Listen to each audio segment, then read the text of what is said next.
Jimmy Akin's Mysterious World is brought to you by the Star Quest Production Network and is made possible by our many generous patrons. If you'd like to support the podcast, please visit sqpn.com/give. You're listening to episode 306 of Jimmy Akin's Mysterious World, where we look at mysteries from the twin perspectives of faith and reason. In this episode, we're talking about after-death communications. I'm Dom Bettinelli, and joining me today is Jimmy Akin. Hey, Jimmy. Howdy, Dom.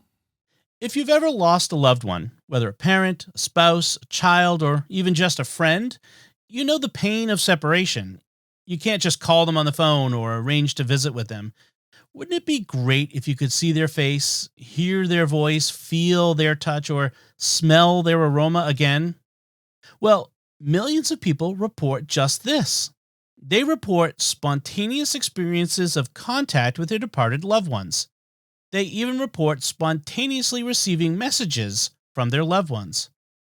These experiences are known as after-death communications, or ADCs, and they are an increasing object of scientific study.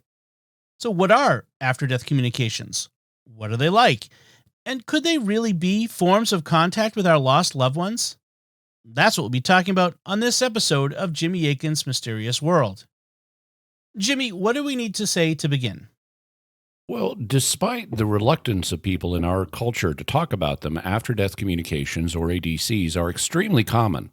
Consequently, we're going to be taking a two-part look at them. Today, we're going to be looking at the types of ADCs that occur and giving you lots of examples. And then next week, we're going to be looking at what could explain them from the faith and reason perspectives. So this week, we present an overview of the data, and next week, we go into analysis mode. I should also say a word about the sources that we'll be using in this episode. One of the major sources is a book called Hello from Heaven by William and Judith Guggenheim. They're a pair of researchers who gathered a huge number of accounts of ADCs, and unless I say otherwise, the stories of ADCs that we'll be repeating come from that book. However, some will come from other sources. For example, I'll be quoting the Roman author Cicero with a couple of stories. And there's also a book called The Departed Among the Living by Icelandic researcher Erlendur Haraldsson, and we'll have a few stories from him as well. When it comes to statistics, our primary source will be a dissertation by a researcher named Jenny Straythorn, which she published in 2011, and that surveyed ADC research done down to that year. But our primary source of statistics will be an international study carried out by a team of researchers between 2018 and 2020. It was conducted online in English, French, and Spanish. It involved an online survey that got about 1,000 responses between the three languages, and we'll refer to it as the international study. We often begin by noting when one of us has a personal connection to the mystery that we will be discussing. Do you have a personal connection to after-death communications? Well, I potentially have more than one, and we'll be discussing my own lost loved ones at the end of next week's episode. But I wanted to begin by mentioning one of the first reports I personally heard of an after-death communication. I'd seen examples of ADCs in movies and TV shows, but this was an instance where I met someone in real life who was reporting one. The person in question was a member of a particular religious group. My wife, Renee, had been raised Catholic, but at some point when she was a child, her mother had joined a New Age UFO religion that was based in southwest Missouri and northwest Arkansas. Renee turned her back on this as an adult and went back to her Catholic faith, but other family members and friends were still part of it. And as I was getting to know Renee, this was before I was Catholic myself, the leader of the UFO religion died. And I remember that maybe a week later, one of the group members reported he had visited her, and she asked another member if he had been around to see her yet. At the time, I dismissed all this as imagination, but whatever one might think about the UFO religion, after-death communications themselves are very common, and in fact, they are much more common than people realize. Let's start by getting our terms clear. What is meant by after-death communication? It depends on who you're talking to. The term is becoming a standard one, though, but it's still used in different ways. When parapsychology began, or psychical research, as it was then called, members of the British Society for Psychical Research tended to refer to ADCs as hallucinations of the sane. A hallucination, of course, is something that you see or perceive when you're awake, so it's not a dream, but there's no external physical cause for the perception. Hallucinations are traditionally caused by things like mental illness or physical illnesses, such as fevers. However, the point that the SPR researchers were making is that sane people sometimes have perceptions for which there's no physical cause, or hallucinations of the sane, like seeing your departed loved one when they're not physically there, because your loved one is manifesting as an apparition rather than having a physical body. Even today, you still see the term hallucination used in this neutral way, sometimes in parapsychology, including for after-death communications research. But because of its associations with mental and physical illness, a lot of people prefer using a different term, and so they sought to find other things they could say instead of hallucination. And what did they come up with? Well, in her 2011 dissertation offering a systematic review of the ADC research down to 2011, Strayhorn surveyed a bunch of replacement terms that had been proposed. My favorite is idiophony, which, based on its etymology, would mean a manifestation of the unknown, or a manifestation of an unknown cause.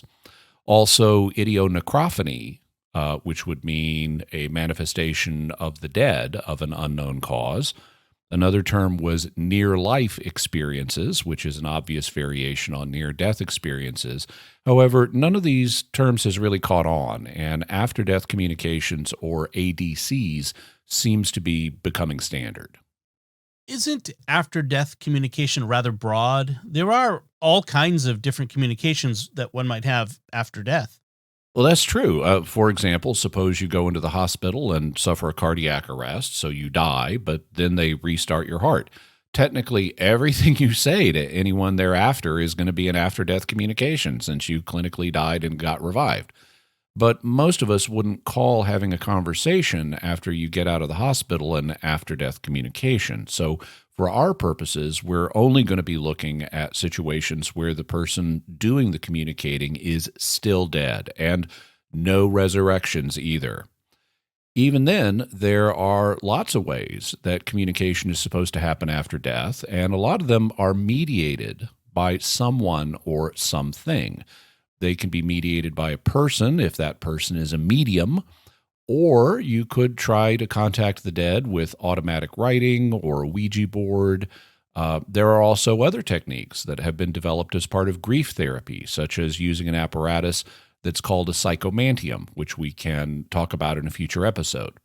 But those mediated experiences are typically considered different phenomena by after-death communication researchers. Instead, they're focused on spontaneous after-death communications, where the living recipients of the communication aren't trying to receive communication from the next world. It's just something that happens. And that brings us to a pretty standard definition of after-death communications. ADCs are commonly defined as spontaneous and direct forms of apparent contact with the deceased. They're spontaneous because no one is trying to make them happen, and they're direct because nothing is mediating them, like a human medium or a device of some kind. That, for our present purposes, that no device qualification is also going to include telephones, so we're not going to be considering those today, because telephone calls with the deceased are reported, but they're going to be the subject of another episode. Finally, I'm not going to include one other category, and that's deathbed visions. A lot of people who are getting near death themselves report having communications with loved ones from the other side, such as seeing deceased relatives who come to help them with the transition and welcome them into the afterlife. However, we're going to be considering after-death communications with people who are still living their normal lives and aren't approaching death themselves. We're also not going to really be looking at apparitions of ghosts of the kind you would find in a haunted house. That's a different phenomenon than hearing from someone connected with you who is still deceased. And we'll be talking about all these other things in future episodes. What about dreams of deceased loved ones? Will you be including those in after death communications for our purposes today? Whether to include dreams or insist on waking experiences is something that after death communication researchers have taken different approaches on. Some have included dreams in their studies, while others have excluded them. But for our purposes today, we'll be including contacts made in dreams. In fact, we'll be mentioning experiences where the contact starts in a dream, but then the person wakes up and the contact continues while the person is awake. So, for our purposes, an after death communication will be considered an event that is spontaneous, so it's initiated by the dead rather than the living, direct, so it's not mediated by another person or device, personal, meaning it involves someone personally connected with you rather than a random ghost, and non deathbed, meaning you're not nearing death yourself when you receive it. And that's the kind of after death experience or ADC that we're going to be looking at. And it doesn't matter whether they involve dream states, waking states, or both. Now that we've defined our terms, how long have people been reporting ADCs?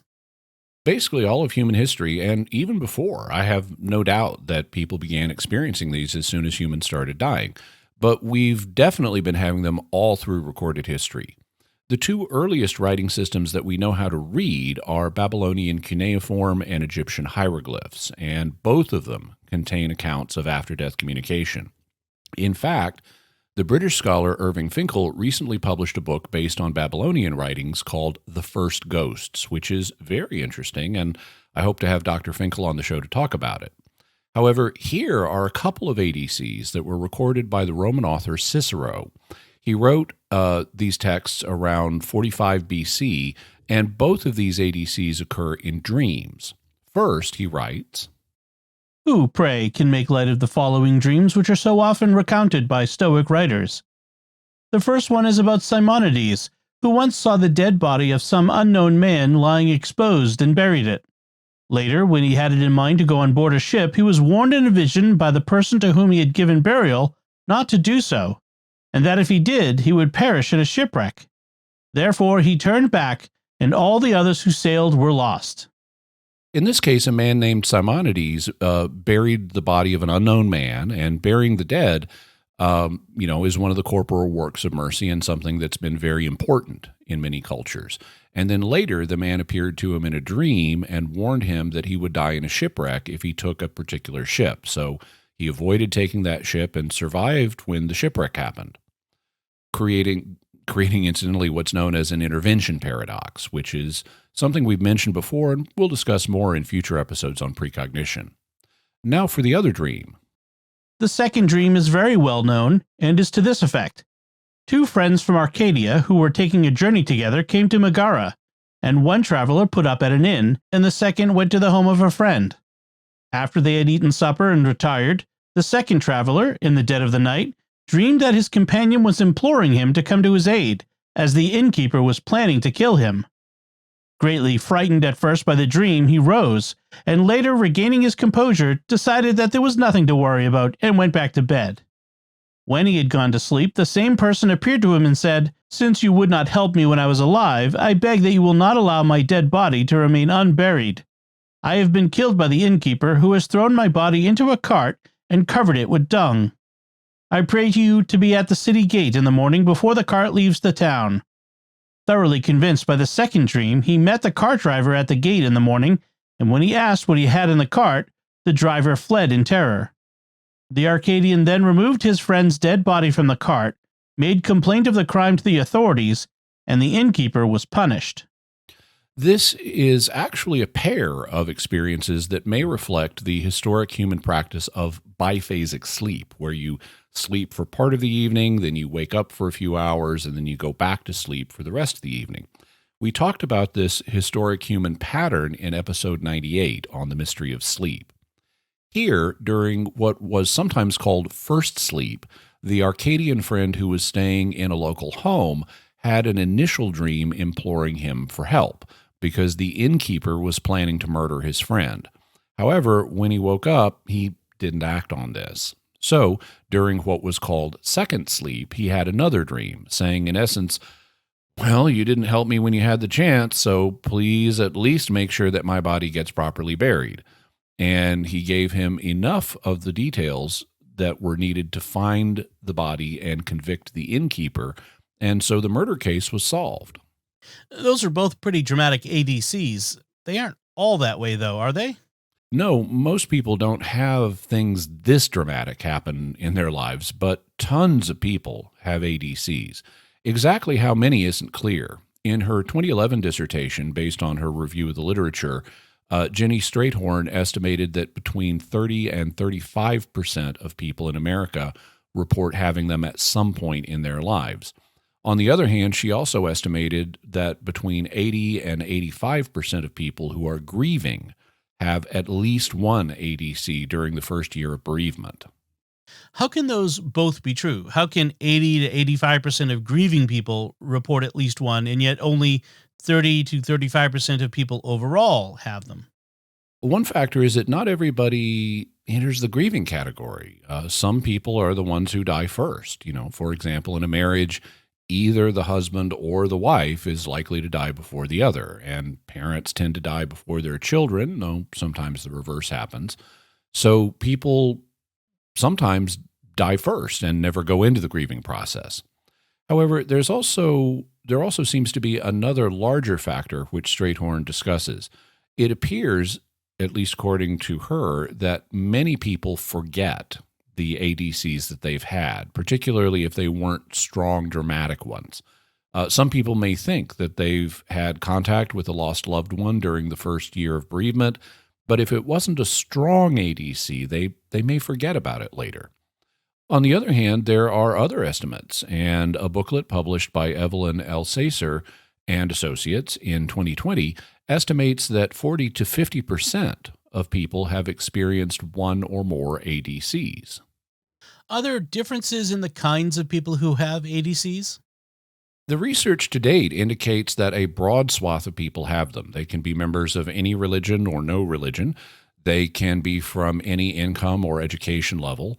And people of any age, from childhood to old age, can have them, though they may be somewhat more common among older people, which would make sense because older people have known more people who have died than younger people have known. However, there do appear to be differences across cultures. A 1969 study in Japan reported that 90% of people had had one during their lives. And a study here in America found differences among 4 ethnic backgrounds.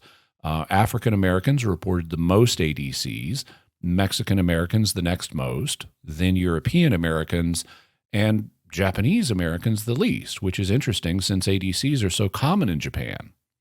There also is a difference in that women tend to report them much more frequently than men, but many researchers believe that's a reporting artifact. In other words, men may have them just as often, they just don't talk about them as much, and so they don't report them to researchers. According to according to the Alsacer booklet on the international study, literature suggests that men and women have ADCs at about the same rate. Women just report them more. How easily do people talk about their ADCs? I can imagine that many people wouldn't share the fact that they've had one particularly freely. That's definitely true. At least in recent history, people have been very reluctant to discuss the fact that they've had an ADC. One study done in 1985 found that 54% of the participants had never revealed the fact that they had had an ADC prior to being interviewed for the study. And there are understandable reasons for this. Following her review of the literature, Strayhorn wrote, The reason this research study is important is that the literature overwhelmingly points to ADCs being both common and beneficial, yet many people have expressed hesitation and even fear regarding having the experience and or sharing it with others. In most of the ADC literature, the authors particularly noted percipients' reticence to disclose their ADC experiences, and some percipients' concern about their mental health because of not knowing about the ADC phenomenon. Much of the ADC literature arose from the field of paranormal psychology and or bereavement studies. The studies on ADCs related to bereavement generally arose from professionals and researchers' surprise at observing the ADC phenomenon in the absence of any observed mental illness. And that's really important to know. Having an after death communication is not a sign of mental illness. It's a normal experience that a large percentage of the population has, particularly when they're in the active phase of grieving after someone has died. Do people ever have more than one after death communication? Yes, the international study found that only about 10% of people reported having only one ADC, whereas 80% of those who had ADCs said they had more than one, and about another 10% weren't really sure. Furthermore, most of those who have had multiple ADCs are getting them from more than one person. Only about a third of ADC experiencers said that they only heard from one person, while basically 60% of ADC experiencers said they had communication from more than one departed loved one. Another 7% weren't sure if they'd heard from more than one person. Are there different types of after death communications? Yes, and how many there are will depend on the researchers that you're dealing with and the number of different categories that they use. However, a basic way of classifying them is between direct and non-direct communication. Non-direct communication involves perceiving something other than your departed loved one, such as another physical object or the motion of a physical object associated with your loved one. These objects serve as symbols that your loved one is trying to communicate with you, and so they might be what you could call symbolic ADCs. On the other hand, you might directly perceive your departed loved ones, and these perceptions could either be non-sensory or sensory. Non-sensory perceptions would be ones where you perceived that your loved one is present, but this doesn't engage any of your senses like sight, hearing, smell, taste, or touch. It's just a raw awareness that your loved one is here. On the other hand, the communication might involve one or more of the physical senses. You might see your departed loved one, you might hear their voice, you might smell an aroma connected with them, you might feel their touch, and you might have more than one of your senses involved. But one way or another, you have a sensory experience of your departed loved one. So these would be sensory rather than non-sensory ADCs. Then let's go through the different categories of after death communications, beginning with those that are symbolic, then those that are non-sensory, and then those that involve different physical senses. What do people report in a symbolic experience? According to the Guggenheims, many people reported receiving a sign which affirmed that their deceased family member or friend had survived physical death and continues to live in another dimension of existence. We call these symbolic ADCs or ADC signs. They are a relatively common type of after-death communication. Some people are sent a sign spontaneously as a gift, while others ask or pray to receive one. Depending on their belief system, they may ask their deceased loved one to give them a sign, or they may pray to God or the universe for one. Typical symbolic ADCs include butterflies, rainbows, flowers, many different species of birds and other animals, and any number of inanimate objects. Whether a sign comes immediately or takes days or weeks to arrive, most people intuitively recognize their sign right away and feel it was intended just for them. One of the reasons that butterflies are a common sign in these experiences is that they are a symbol of change and survival, because caterpillars go into chrysalises and then emerge as beautiful butterflies, which makes them a natural symbol of survival beyond death. And for example, you'll find butterflies used as symbols in hospices by grief counselors and in bereavement groups. Here's an account of a butterfly-related ADC from a woman named Caroline, whose 24-year-old daughter was killed by a drunk driver while she was riding a bicycle. After my daughter's Catholic funeral service, we went out to the cemetery. While Father was saying the final prayers, a big white butterfly landed on Lindsay's white casket and stayed there the whole time. When the service was over, Sister Therese hugged me and said, "Oh, Caroline, did you see the white butterfly too? A butterfly is a symbol for the resurrection. I never knew that meaning before, and this put me at peace." And here's another experience from a former New York police officer named Al. His daughter, Diana, had died in an automobile accident 10 months earlier at the age of 17. On the 4th of July, we were up at our summer home in Pennsylvania. I was there with my wife and her aunt, her uncle, and her cousin. We were sitting out on the lounge chairs, and I was having a cigar. This butterfly just happened to be flying around. I looked at it and right away thought of my daughter, Diana. I thought, if it's you, Diana, come down and tell me. And it did. Immediately, the butterfly landed on my finger. It walked up and down on my finger, then onto my hand, back and forth. I could even see its little feelers moving. Couldn't believe it. My wife sort of looked at me. I think she knew what I was thinking. I finished my cigar and got up. The butterfly stayed right on my hand. I walked all the way to the house, went to the kitchen sink, and drank a glass of water. The butterfly was still with me. Couldn't believe this. I said, well, I gotta go take a shower. You gotta go outside. I opened the door and went out on the deck. I sort of pushed the butterfly with my finger and it flew off. I watched it fly away down the yard. It was just unbelievable. Never had a butterfly landed on me before. Then I went in to take a shower and cried. I really didn't know that the butterfly had any significance to the Compassionate Friends Bereavement Society until I went to their annual conference a few days later. During the opening ceremony, I realized, oh my God, their symbol is the butterfly. Now, what Al reports is pretty unusual behavior for a butterfly, which is why I've included his story.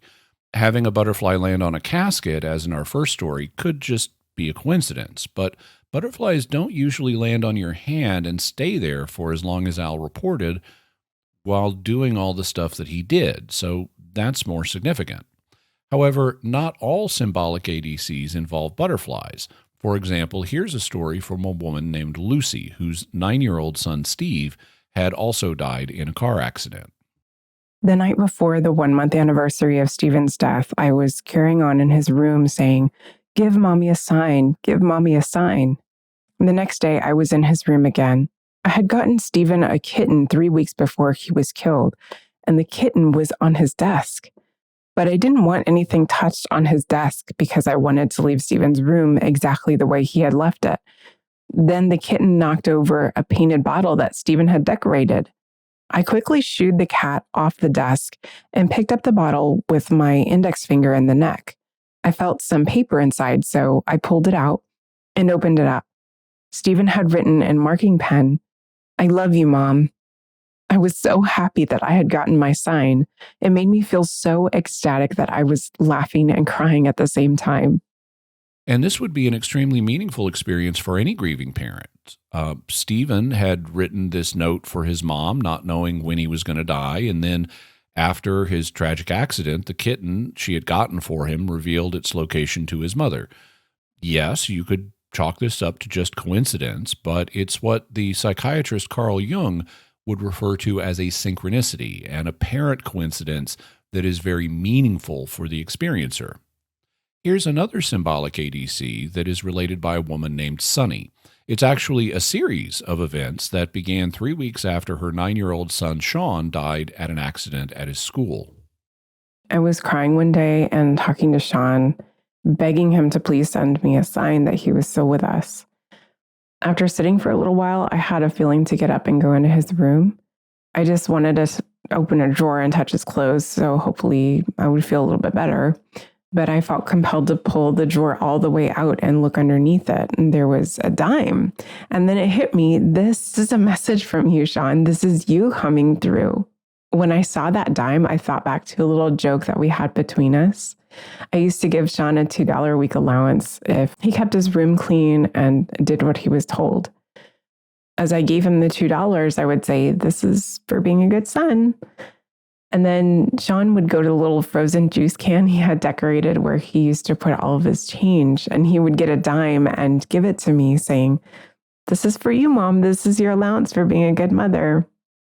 So when I saw that dime, I felt really good because I realized this was Sean's message to me. I had never found a dime in my life before.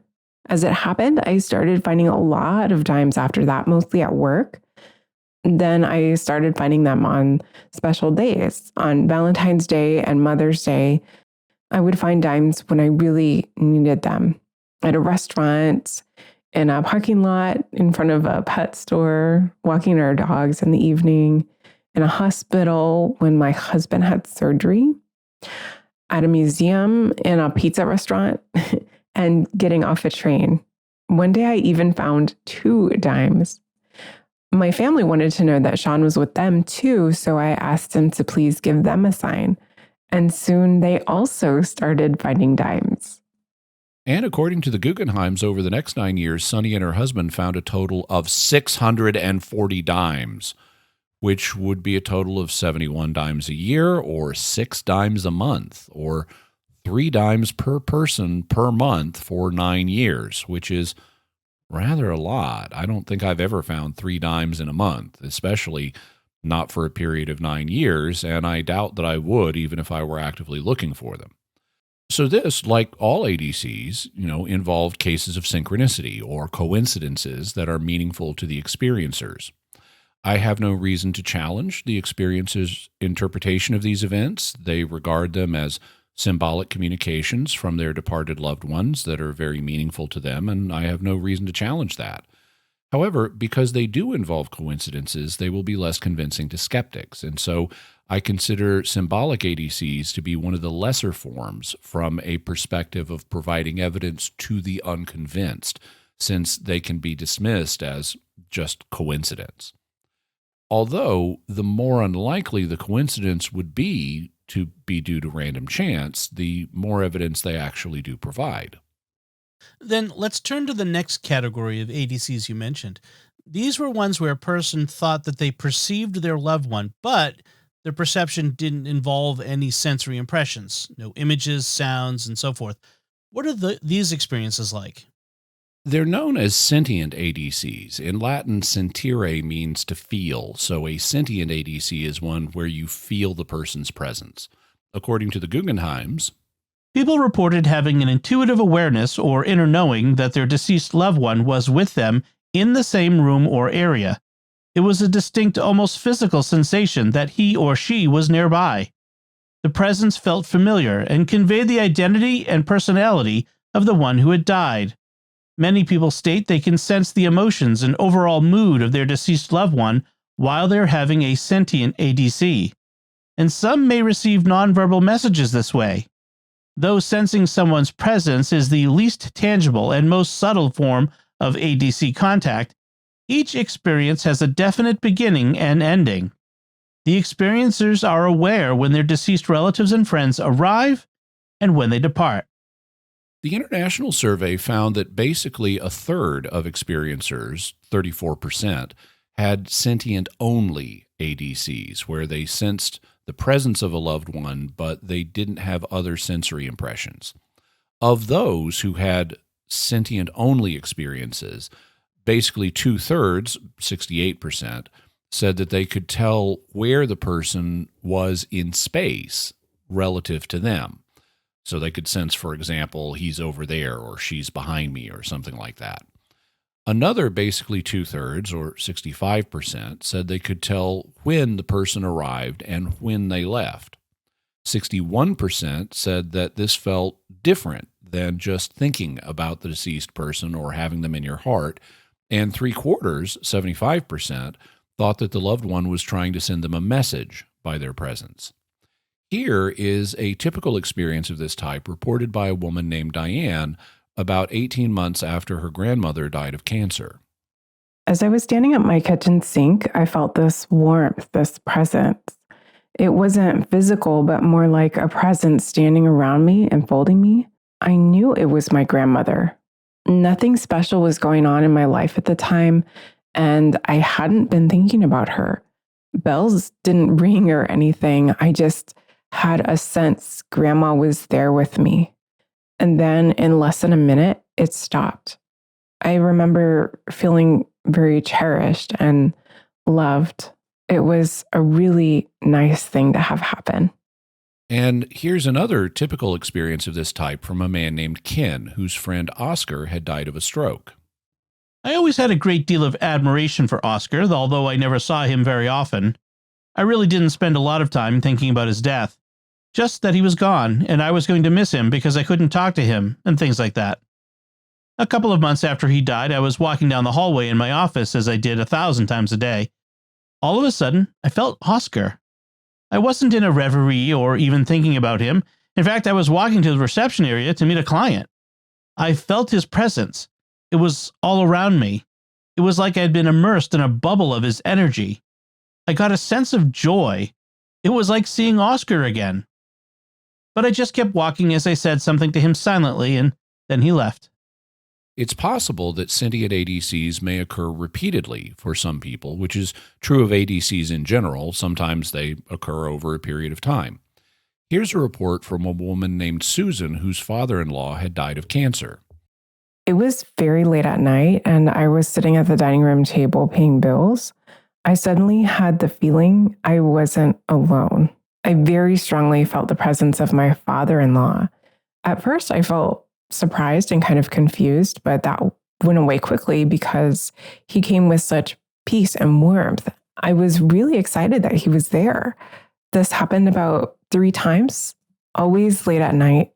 He seemed curious and concerned for our welfare, and I felt his visits were to check on us.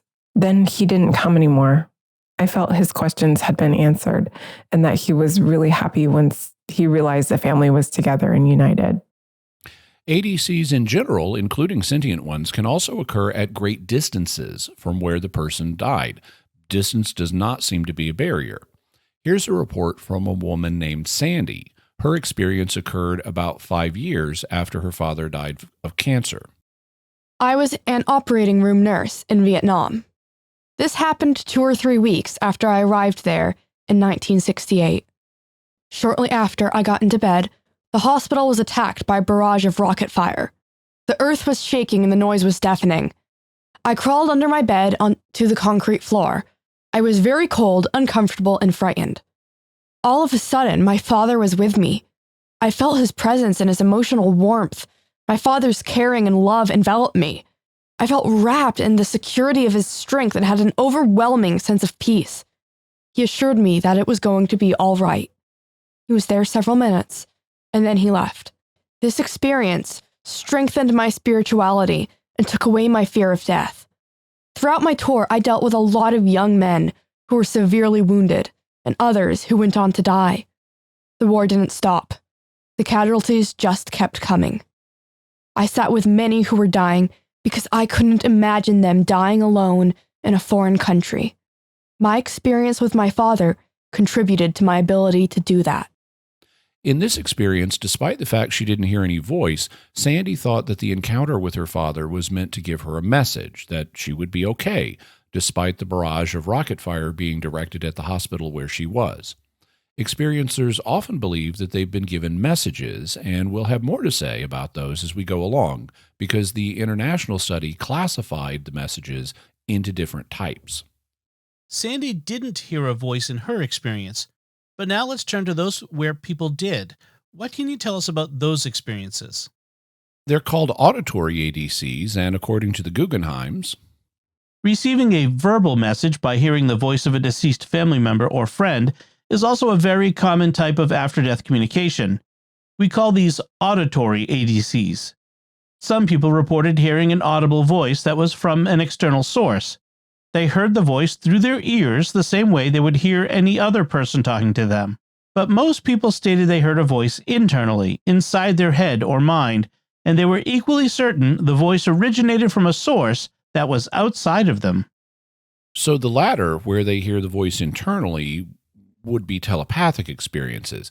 The other types, where they perceive the voice coming through their ears, is also probably telepathic. It's just such a vivid experience that they perceive it as a more physical experience than a purely mental one. The Guggenheims also note, generally, the messages that are received during auditory ADCs are brief and to the point. They may be compared to telegrams, which typically contain 25 words or less. Of the respondents to the international survey, 44% reported hearing the loved one's voice, and of those that heard it, 48%, so basically half, said it came from outside them, as in a conversation between living people. 32% said that it came in the form of an external sound, where 57% said they perceived it as telepathic. 68% said that the loved one's voice sounded the same as when they were alive, and 87% said that the perceived communication was different from just a thought they were having, so it felt different than just thinking to themselves. Here's an account of an auditory ADC from a man named Philip after his 15-year-old daughter Tina died in an automobile accident. Tina had friends all over the city. We didn't realize how involved she had been with so many kids. She was quite a force for good in the community. She had told one of her friends from Sunday school that if she should die, she would like everyone to have a party for her and not to mourn. Her friend reminded us of this statement. So, the night of Tina's funeral, we had a very large gathering at our home with 200 to 300 kids, some with their parents. It was wall-to-wall people. I was passing through the hallway downstairs when I heard Tina say, "I love you, Daddy." I wheeled around because this was an audible external voice. I am a board-certified psychiatrist, and I'm not given to hearing things that are not there. Having lived my professional career as a pretty hard-headed scientific person, I really hadn't expected this. However, this experience took a good bit of the sting out of the loss because you really haven't lost them. So Philip perceived his daughter's voice as an external one that he heard through his ears. However, here's an account of an internally heard voice from a woman named Carla, whose 5-year-old daughter Amy had died of a brain tumor 18 months earlier. I usually stop at my daughter's grave as I drive by. It was Valentine's Day, and I was feeling a little badly because I hadn't brought anything to put on Amy's grave. So I decided I wouldn't stop. I just tried to put it out of my mind and go on home. But as I passed by, I was aware of this very strong voice. Although it wasn't audible externally, I was definitely able to hear it. Amy said, "Don't worry, Mom. I'm not there. I'm fine. I'm with Grandpa and the other people who have died before me." My daughter didn't want me to feel guilty because of trivial things like placing flowers on graves. She let me know it was okay and that I didn't need to worry about her. This experience brought me a lot of peace. Sometimes the person who has died has a message of regret concerning things in their life, such as in this account from a woman named Peggy whose grandmother had died of old age. My grandmother insisted on living with her sister, and they were both in their 90s. When they couldn't take care of themselves anymore, my mother moved them into her house. Mother did everything in the world for them, but those last 6 months of my grandmother's life were full of complaints. Nothing suited her, not her food, not her clothes, nothing. My mother was getting exhausted and just couldn't take care of my grandmother any longer. So she very reluctantly put her in a nursing home where she died about a month later. My grandmother came to me the day after she died. I was sitting in my living room when suddenly I was surrounded by her whole presence like a pink cloud of love. It was so beautiful. She said telepathically, "I want you to tell your mother how much I really appreciate everything she did for me. I want her to know how grateful I was, even though I wasn't able to express it while I was alive. I want you to tell her that." Grandma was so lovely. This was a totally different personality from the one we had known, the old lady with the aches and pains that nothing would please. This was a completely different side of my grandmother once she was out of her body. So I gave my mother the message just the way my grandmother told me, and she got real teary-eyed. Despite the brevity of most audible ADCs, there are some where an experiencer is able to have a two-way conversation with their departed loved one. Here's an experience from a woman named Beth, whose father, Norman, had died of congestive heart failure. The night my father died, I was lying in bed, and lo and behold, I sensed his presence. He said, "Hi, honey." I said, "Daddy, you're okay." He said, "Honey, there's nothing to it. Dying is as easy as falling off a log." I was so overcome that I really didn't know what to say. My father continued, I just stood up and there was Carl. He shook my hand and said, "Hello, Norman. It's good to see you." Carl and I used to play together when we were little kids, but I hadn't seen him in years. All these other people were there who I hadn't seen in ages, and Carl introduced me around. I was lying there crying with joy and said, "Oh, that's wonderful." Then my father said, "I just wanted you to know, don't worry about me." I said, "Thank you, Daddy." It was all telepathic, and that was the end of it. I fell asleep very, very happy. I wanted to share all this with my family, but I knew they would think I was crazy. So I just used it as support and let it warm me inside.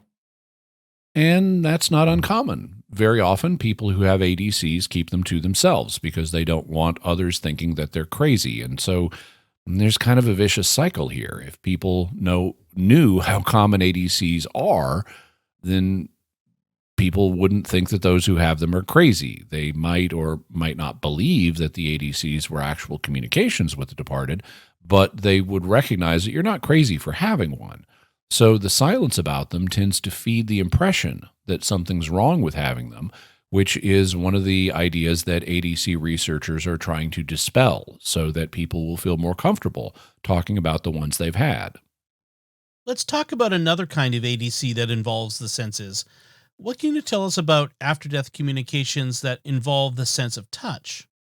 These are sometimes called tactile ADCs, and according to the Guggenheims, these experiences were usually felt as a light tap, a gentle touch, a soft caress, a tender kiss, a comforting arm around the shoulder, or an all-embracing hug.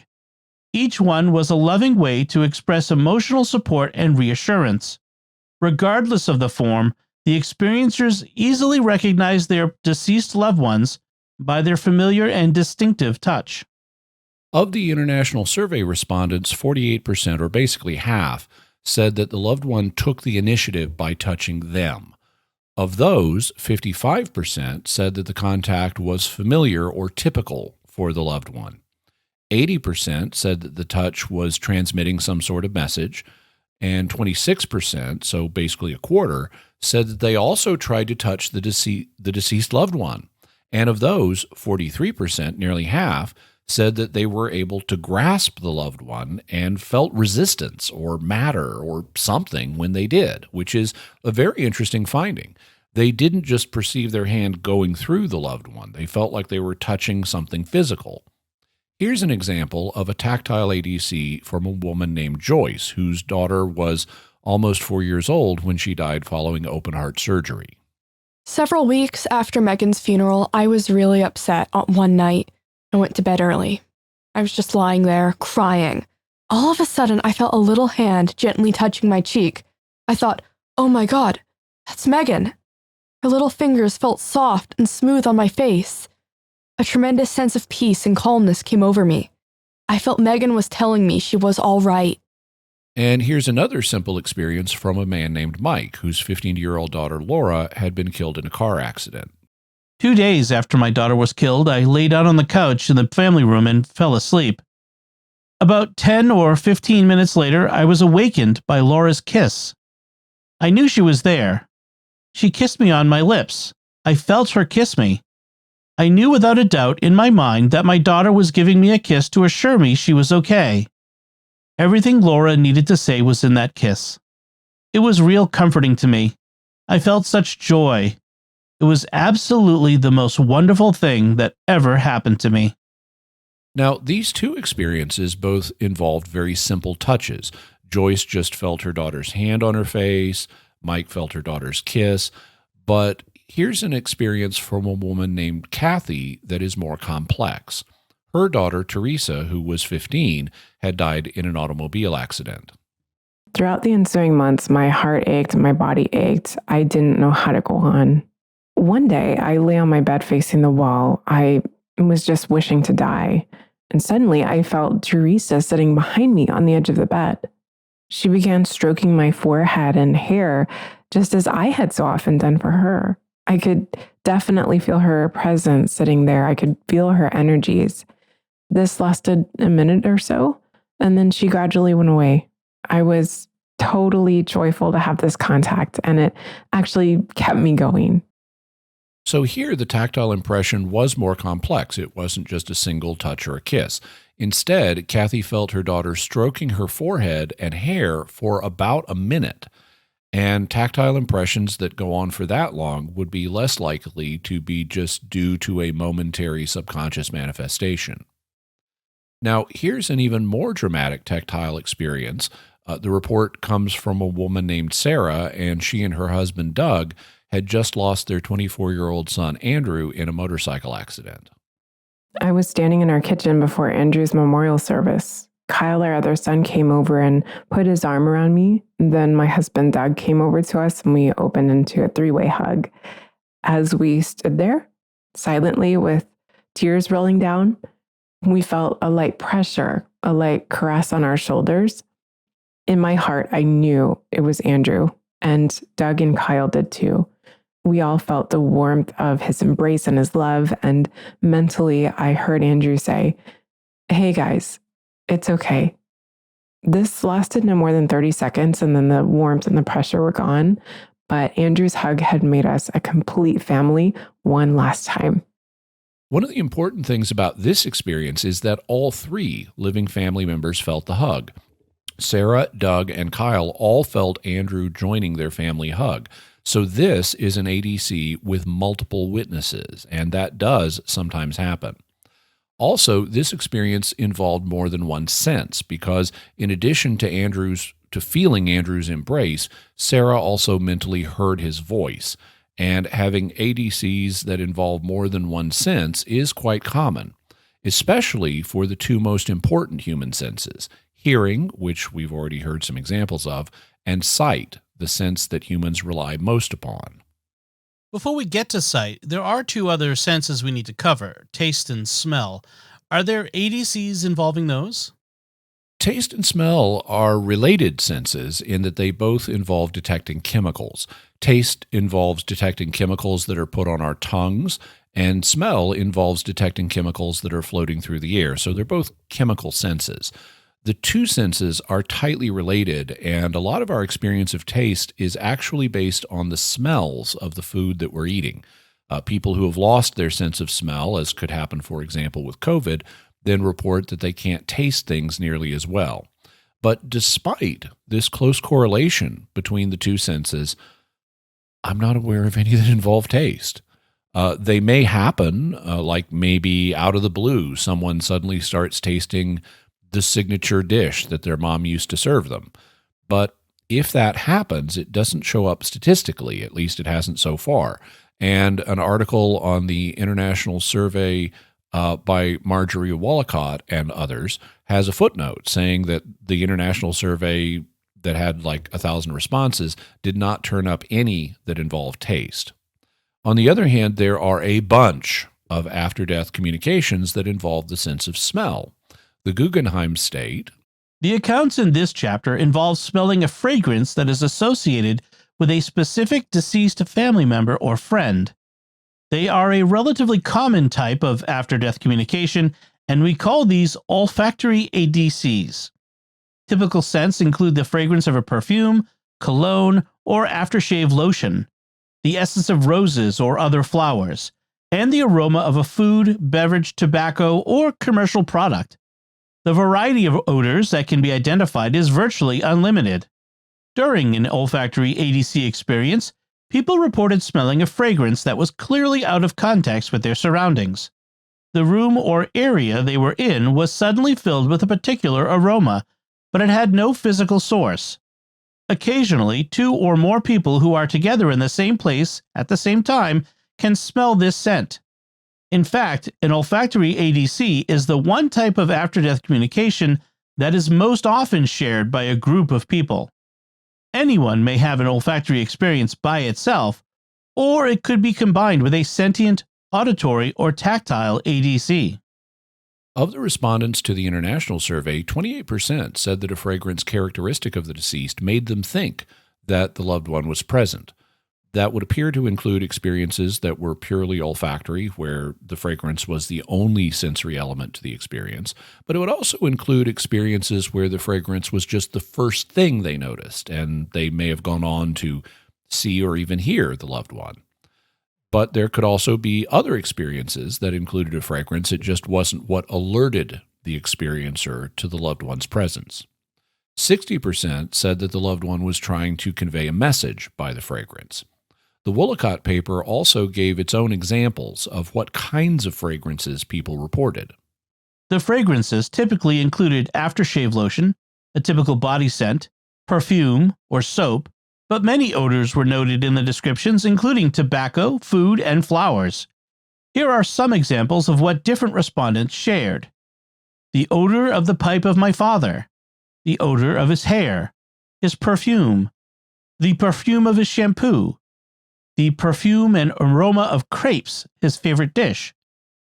For Papa, it was the smell of brioche and coffee, tobacco, the smell of roses, the smell of my sons after returning home from work. Here's an example of an olfactory ADC from a woman named Brenda, whose husband Russell died at age 42 from a heart attack. Russell and I had always said whoever went first would find a way to communicate back to the other one, and he did. 3 or 4 weeks after Russell died, I was sitting at my desk at work. I suddenly had this fantastic aroma of roses. It was as strong as if there was a bouquet of roses on my desk right under my nose. I knew it was from Russell. I looked around the office and there were no roses anywhere. Nobody else smelled them, only me. The aroma stayed for quite a while and I felt a total profound peace. Russell used to delight in sending a bouquet of roses to me at work for my birthday, anniversary, or sometimes just because I intuitively knew he had sent them again as his way of communicating his love for me. So this was a subjective olfactory experience. Brenda verified that there had been no roses in the office and nobody else smelled them, but she did. So this experience was a subjective one that was just for her, and she associated roses with her departed husband, Russell. Roses are a common scent, but here's a more uniquely personal one. This account comes from a woman named Hazel, whose father had died 12 years earlier of a cerebral hemorrhage at the age of 57. My 23-year-old nephew, Brett, died suddenly of a heart attack. He was a dedicated young man in pre-med who had been married just 11 days. It was a very hard thing for me to accept, and I was very resentful and bitter toward God. 3 weeks later, I was out working in my garden, planting flowers on a Saturday afternoon.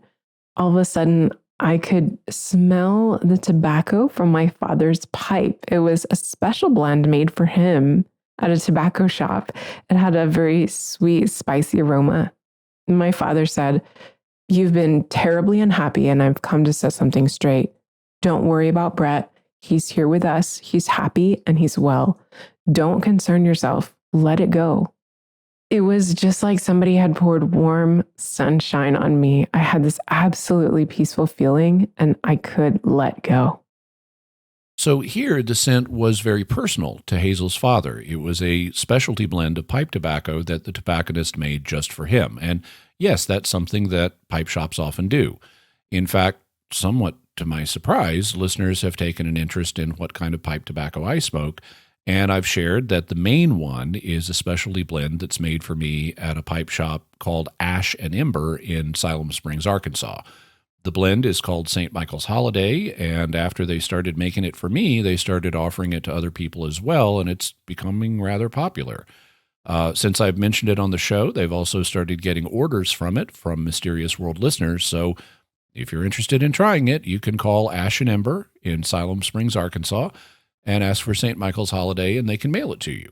In addition to the unique scent associated with her father, Hazel also got a verbal communication in which he said that her nephew, who had just died, Brett, was with him and other family members in the afterlife, and that he was happy and well, so she didn't need to be worried or bitter about his death.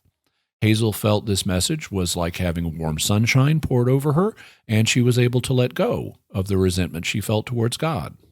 All right, so we're going to look at visual after-death communications next, but first, I'd like to take a moment now to thank our patrons who make this show possible, including Ramses, Greg W., Arlia S., David R., and Tori.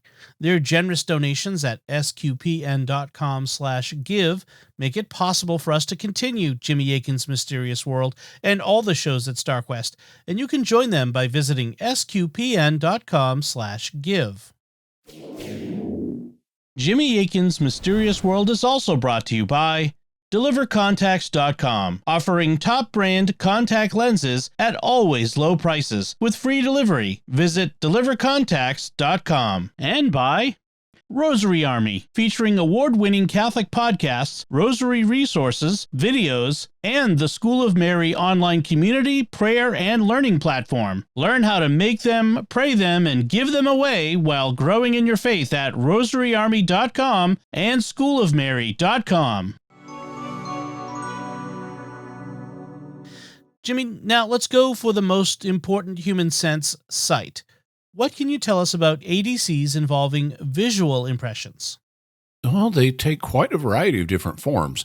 Sometimes they involve a visual impression that is so strong that the person perceives it as coming through their eyes. In fact, they may think that they are physically seeing their loved one and may not be aware that anything strange is happening until the person suddenly vanishes, which may in fact be what lets them know for the first time that the person is dead. However, sometimes there's something off about what they see. The loved one may not look fully solid. They may still think that they're seeing the person through their physical eyes, but they only see the upper part of the person's body, or the person looks transparent or misty, or the person is surrounded by light, or sometimes the person just looks like a shape that is made out of light, such as a sphere of light. The light is often perceived as very intense, yet it doesn't hurt the eyes of the experiencer. And sometimes the experiencer recognizes that they aren't seeing the person with their physical eyes and that they're seeing the person with their mind's eye, so it's a mental image. How the person appears to them is also interesting. Sometimes they see the person just as they were when they died, but often they see the person as younger and in full health. Or if the person who died was a child, they may appear older in a more mature form. Sometimes they see the person in clothing that they wore during life, especially if the clothing was important to them or to the experiencer. And sometimes they appear in unfamiliar clothing, especially a heavenly robe or gown. All of this fits with what is reported in paranormal field investigations of apparitions, in which the deceased can appear to the living in any way they choose. Older, younger, dressed one way, dressed another way, as a ball of light, or whatever else. Let's try to put some numbers on those types of experiences to the extent we can. We've been using the International Survey for Statistics. What did they find with visual experiences? Well, 46%, or almost half, of respondents said that they saw the deceased, so these were very common. And 60% of those people said that their eyes were open at the time, so it wasn't in a dream or with their eyes closed. 60% also said that they saw the person's entire body, while 25% said that they saw only the upper part of the person's body.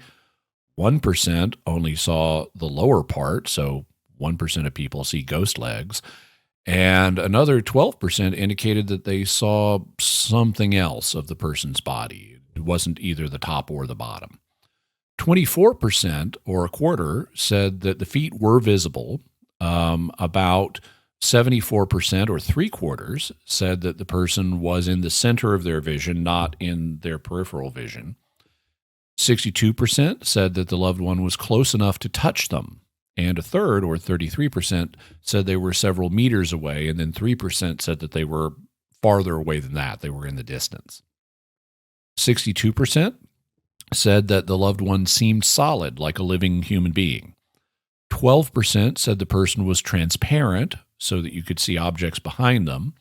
11% said the person was a foggy silhouette, and 15% said other, which may include light phenomena.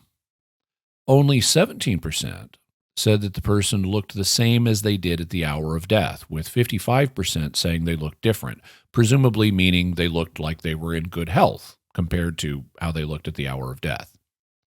76%, or three-quarters, said that the loved one was immediately familiar to them. For example, wearing their favorite clothes and behaving in a familiar way.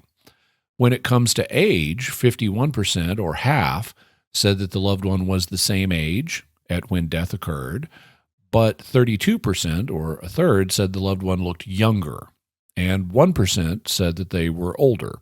This presumably applied to infants or children who had died but appeared more mature in the ADC. 35% said that the loved one seemed brighter than their environment, such as having light surrounding or emanating from them, but 54%, so more than half, said that wasn't the case. They weren't brighter, they didn't have light coming from them. As to how the visual experience began, 28%, so, basically 3 in 10, said that the loved one materialized right in front of their eyes. 60% said the loved one was already there when they looked, and 12% weren't sure. During the visual experience, 19% said the loved one was completely motionless. 29% said that they weren't completely motionless but were quite static. 30% said they moved around the environment, and 16% said they were quite animated, such as gesticulating.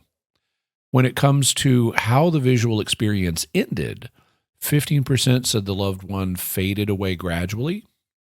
28%, or basically 3 in 10, said they dissolved instantly. 18% said they weren't there anymore when the experience blinked. 11% weren't sure how the experience ended, and 28% said it was something else. I assume that would include accounts I've read where the loved one exits by walking through a door without opening it, or walking through a wall, or ascending into the ceiling or something. Now, let's look at some actual examples of visual ADCs. Here's an experience that involved the loved one appearing just as an intense light. The experient was a woman named Edna, whose mother had died of cancer at the age of 66. 2 or 3 hours after my mother died, I wanted to be by myself. I went to the garden and I suddenly saw an intense bright light. It was about 4 feet off the ground and 3 or 4 feet in diameter. The light didn't have any specific shape, but I knew it was Mother. She said, "Hello, Edna. I love you. I'm all right, and you'll be fine. It's beautiful where I am now, and I'm blissful. I'm home." I told her, "I'm so happy for you." And she said, "Take care of your daddy." My father also had terminal cancer at that point. I said, "Daddy doesn't belong here anymore. He belongs in that wonderful place with you. In fact, I don't want to be here anymore either. I want to be where you are in that extraordinary bliss." Mother said, "It's not your time. Your task is not yet complete. Stay and live each moment to the fullest. Enjoy the gift of living on this beautiful earth. Let love flow through you, because love is the most important thing there is." Then Mother said, "I'll be with you always." And at that point, she just faded away. It was the most incredible experience I've ever had. ADC experiencers also report their loved ones being free of the limitations they had during this life. For example, here's a visual ADC from a teacher named Phyllis, who had worked with a 9-year-old boy who had had Down syndrome, where people are born with an extra chromosome, usually chromosome 21. I had been taking care of Joshua in his home during the summer while I was going to school. He was severely retarded and physically handicapped. Then he went off to a school for handicapped children, and about 9 months after that, he died in his sleep unexpectedly. 3 days later, I was in my bedroom, and I suddenly became aware of a very bright blue and gold light of tremendous brilliance. There are no words in our language to describe these colors. A sense of the magnitude and beauty of this being was impressed on me as this light. It became very clear that this was Joshua, and that he wished to send a message to his mother. His message was simply that he was very happy and free. Now he could laugh, now he could dance, and now he could sing. When Joshua was sure I had received the message in a telepathic way, he was gone. So Joshua now seemed to have mental clarity, where in life the teacher indicated that he had severe mental handicaps and could not sing, suggesting that he was nonverbal. Now, here's an account from a man named Gordon, who had a friend of the family named Mrs. Tinsley, who died at age 93. I went into the viewing room at the funeral home to pay my last respects to Mrs. Tinsley. I was the only person there.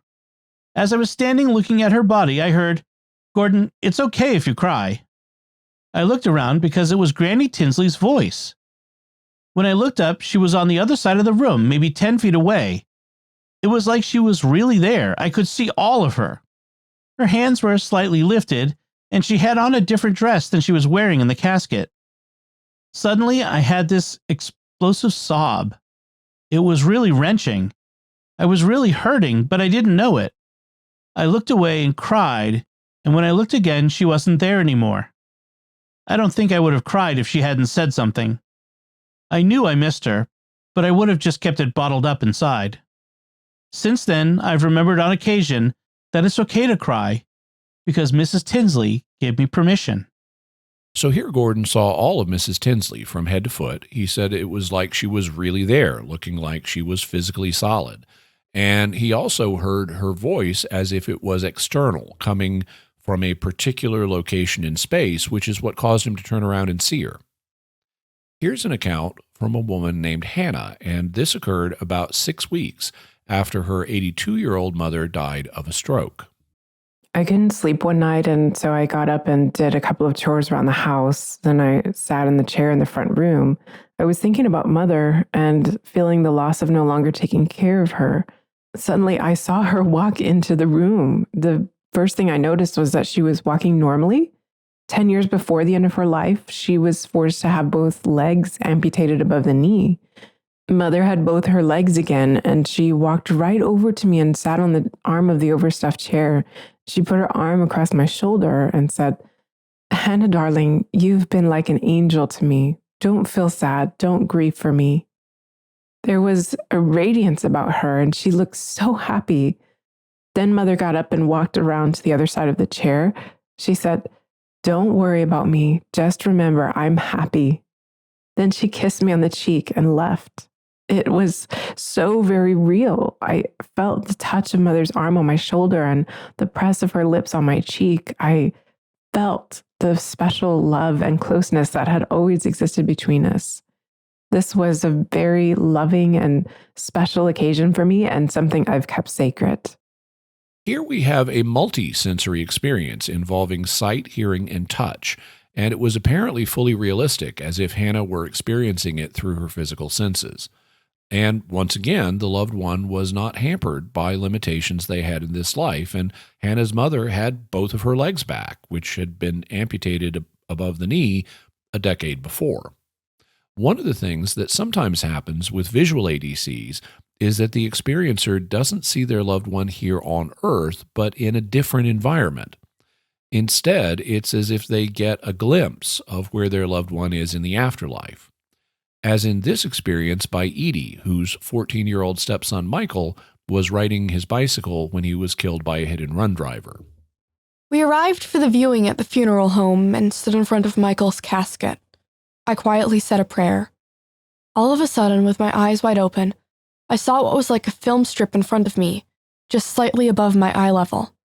I saw a pretty green rolling field with flowers, birds, and butterflies. It was very brightly lit, and the colors were clear and vivid. I saw Michael skipping and running along. He stopped and looked at me and had a beautiful smile. His eyes were sparkling, and his face had the happiest grin. He was healthy, he was joyful, and he was not in pain. He was surrounded by love and didn't have any anger or bitterness. Michael said, "I'm okay. Don't worry about me." With his body language, he said, "Don't feel sad about this. That's not me you're looking at in the casket. I am here." I blinked, and he was still standing there. And then the vision just faded away. When I looked at his body in the casket again, I realized it was just the empty temple, the place where he had lived for a while, and he was no longer there. As I turned away, I felt a lightness in my step, like a burden had been lifted off my shoulders. I knew Michael was fine. There was absolutely no question about it. Initially, this experience cut short some of my bereavement. My pain left, but not my grief. Not the missing of my stepson as a person. And here's another similar experience of seeing the loved one in an afterlife environment. It's reported by a woman named Gay, whose 5-month-old nephew Luke died of cystic fibrosis, which is a lung condition. My sister was very distraught when her baby died. She had gone through such a rough time watching Luke suffer and blaming herself. She kept repeating, "I wonder if he's upset about everything he went through. I wonder if he knew I was always there with him." Later, as I was putting on my makeup before going to the funeral home, I heard a little voice calling me, "Aunt Gay! Aunt Gay!" My eyes were wide open as I turned, and I saw a vision right in front of me of Luke in a heavenly environment. He was sitting on a woman's lap. I couldn't see her face, but in my heart I felt it was Mary, the Blessed Mother. She was wearing a long white robe that came down to her feet, and her small feminine hand was around his bottom to hold him steady. Luke was dressed in a little blue baby suit with a collar and buttons down the front. His hair was combed. Everything was in place, and he looked perfectly healthy. His face was radiant and he was smiling. He was just a baby, but he spoke with an intelligence that amazed me. He said, "I want you to tell my mother that I knew she was there. I knew she did the best she could for me. Tell her I'm fine and that I love her." Then he said, "You have to tell my mother today because it will be the only way she can get through the funeral tomorrow. She will believe you." He made me promise and I said I would. After this vision was over, I doubted myself. I told my best friend and she said, "I believe that it happened. You have to tell your sister because you promised Luke you would." So I went to the funeral home and told my sister of my experience with Luke and Mary. And she believed me right away. It was exactly what she needed to hear. She now knew that Luke was happy and wasn't sick anymore. She knew her baby was in heaven and she had a little bit of peace. This is another experience where the loved one did not have the limitations they had in this life because baby Luke was only 5 months old, but he thought and spoke like he was much older in the ADC. In this experience, the Virgin Mary appeared, but Jesus also shows up in ADCs. For example, here's one reported by a woman named Wendy, whose 19-year-old son Dean had been killed in a motorcycle accident. Dean had been a sophomore at Harvard when he was killed. This was 3 years later, and it would have been his graduation day. I went out of my office to have a cigarette. I was sitting in a chair in a room by myself and closed my eyes. All of a sudden, I saw a picture of my son with a man who appeared to be Jesus. It was an internal vision, and the picture was so clear it was almost as if they were right in front of me. Dean had on a black graduation cap and gown, and Jesus was wearing a white robe and had long hair and a beard. They were both smiling, and Jesus seemed pleased. Dean was very happy, and I figured he was in heaven. The vision lasted no more than a minute, just that brief time to let me know that everything was all right. Now I know where my son is, and I'm very happy for him.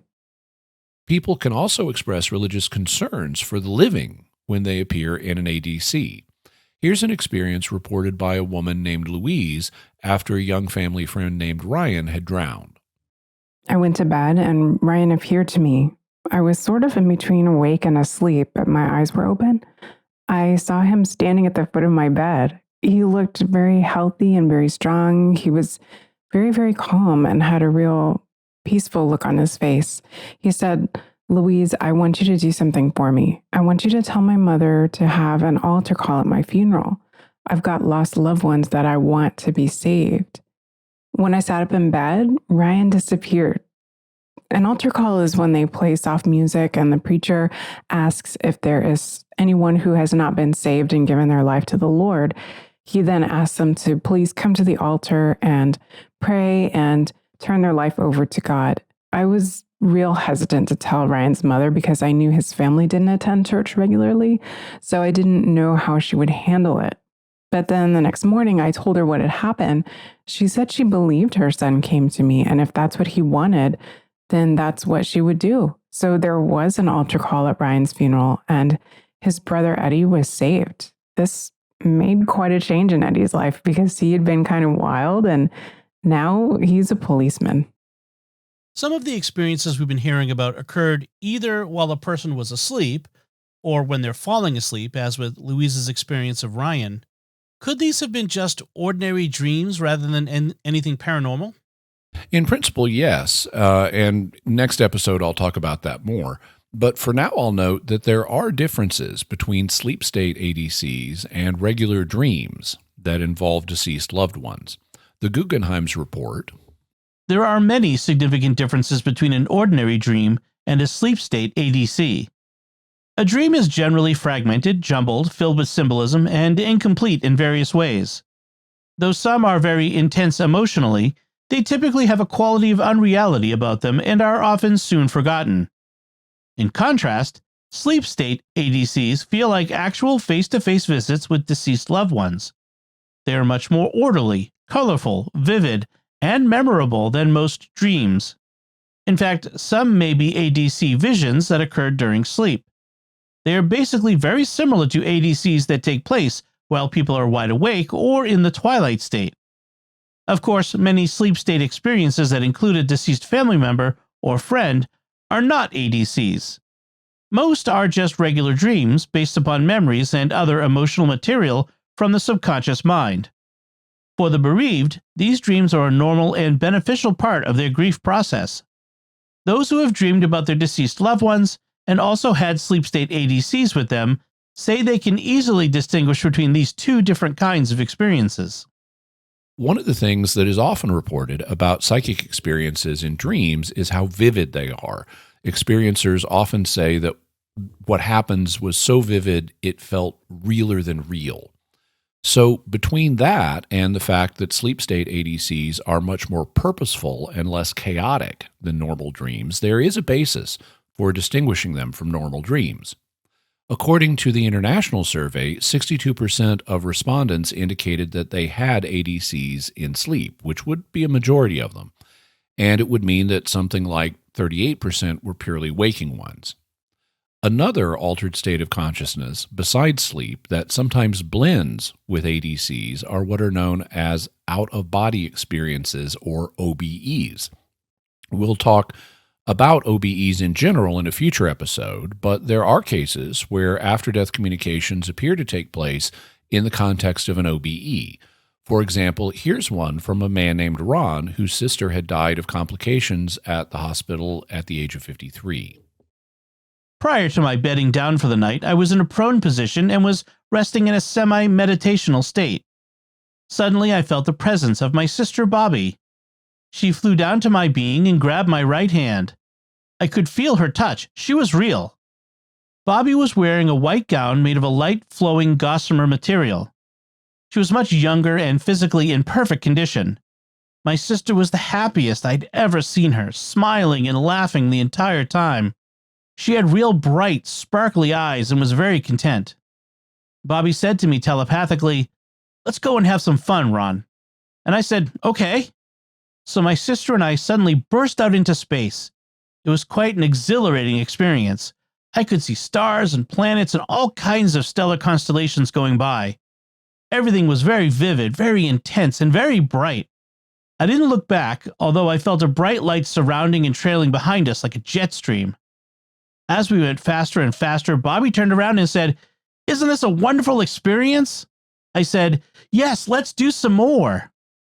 We both laughed and continued our ascent straight up. I'm sure we were traveling at light speed or even faster. Then I began thinking, now hold it, where are you taking me? How far am I going? How am I going to get back to planet Earth? Bobby felt my fear and resistance, and within moments I was back on Earth and in the same prone position on my bed. I was still tingling, and my whole being was totally energized. I opened my eyes and said, "Wow!" In addition to out-of-body experiences, after-death communications also sometimes seem to blend in with near-death experiences, or NDEs, and that's not surprising since the departed loved ones are in fact dead, and so contacting them might mean going through some of the same stages that are often reported in NDEs, like going through a tunnel and seeing a bright light and seeing a beautiful realm where people are happy. So you might have an after-death communication in the context of an out-of-body experience that shares some elements with a near-death experience. An ADC and an OBE and an NDE all rolled up together. We actually heard about such an experience Back in episode 300 on Listeners' Mysterious Experiences, a listener named Mike reported that about 10 years ago, he had just gone to bed when he felt himself lifting out of his body. He moved through a dark space and then into an area of light where there was a tremendous feeling of love and belonging. There, he met indistinct figures that he believed were his long-deceased great aunts who were surprised but happy to see him. Then he returned to his body and found his wife reading a book in bed beside him. Mike wasn't sure if he was actually asleep when this happened, but it did involve an out-of-body experience, and OBEs do frequently begin when a person is in a sleep state. In Mike's case, he appeared to encounter the souls of his deceased great aunts, so there's the ADC, and to get to them, he passed through a zone of darkness and then came into a place of light and love, just as commonly happens in NDEs. Well, listener Mike is not the only person that things like this have happened to. Here's an account from a woman named Betsy. She and her two sons, aged 6 and 4, were in a terrible car accident. Betsy survived, but her sons died. She reports, While I was in the hospital, I didn't want to live. Nothing made sense, and I just wanted to give up and die. I didn't want to live without my sons. An angel came to me and took me firmly by the hand. I felt a love I had never felt before. It took me to this beautiful meadow. It was the prettiest emerald green with the most vibrant, clear blue sky. The colors are hard to describe because they're not like the colors we see here. There was a bright white and lavender light around this meadow, but it didn't hurt my eyes. It was a very soothing, loving atmosphere. As the angel and I were hovering above the meadow, I heard a lot of laughter. I heard my sons, Nathan and Travis. I looked down to see what they were doing. My vision was really, really good. I could zoom in on them with my eyes.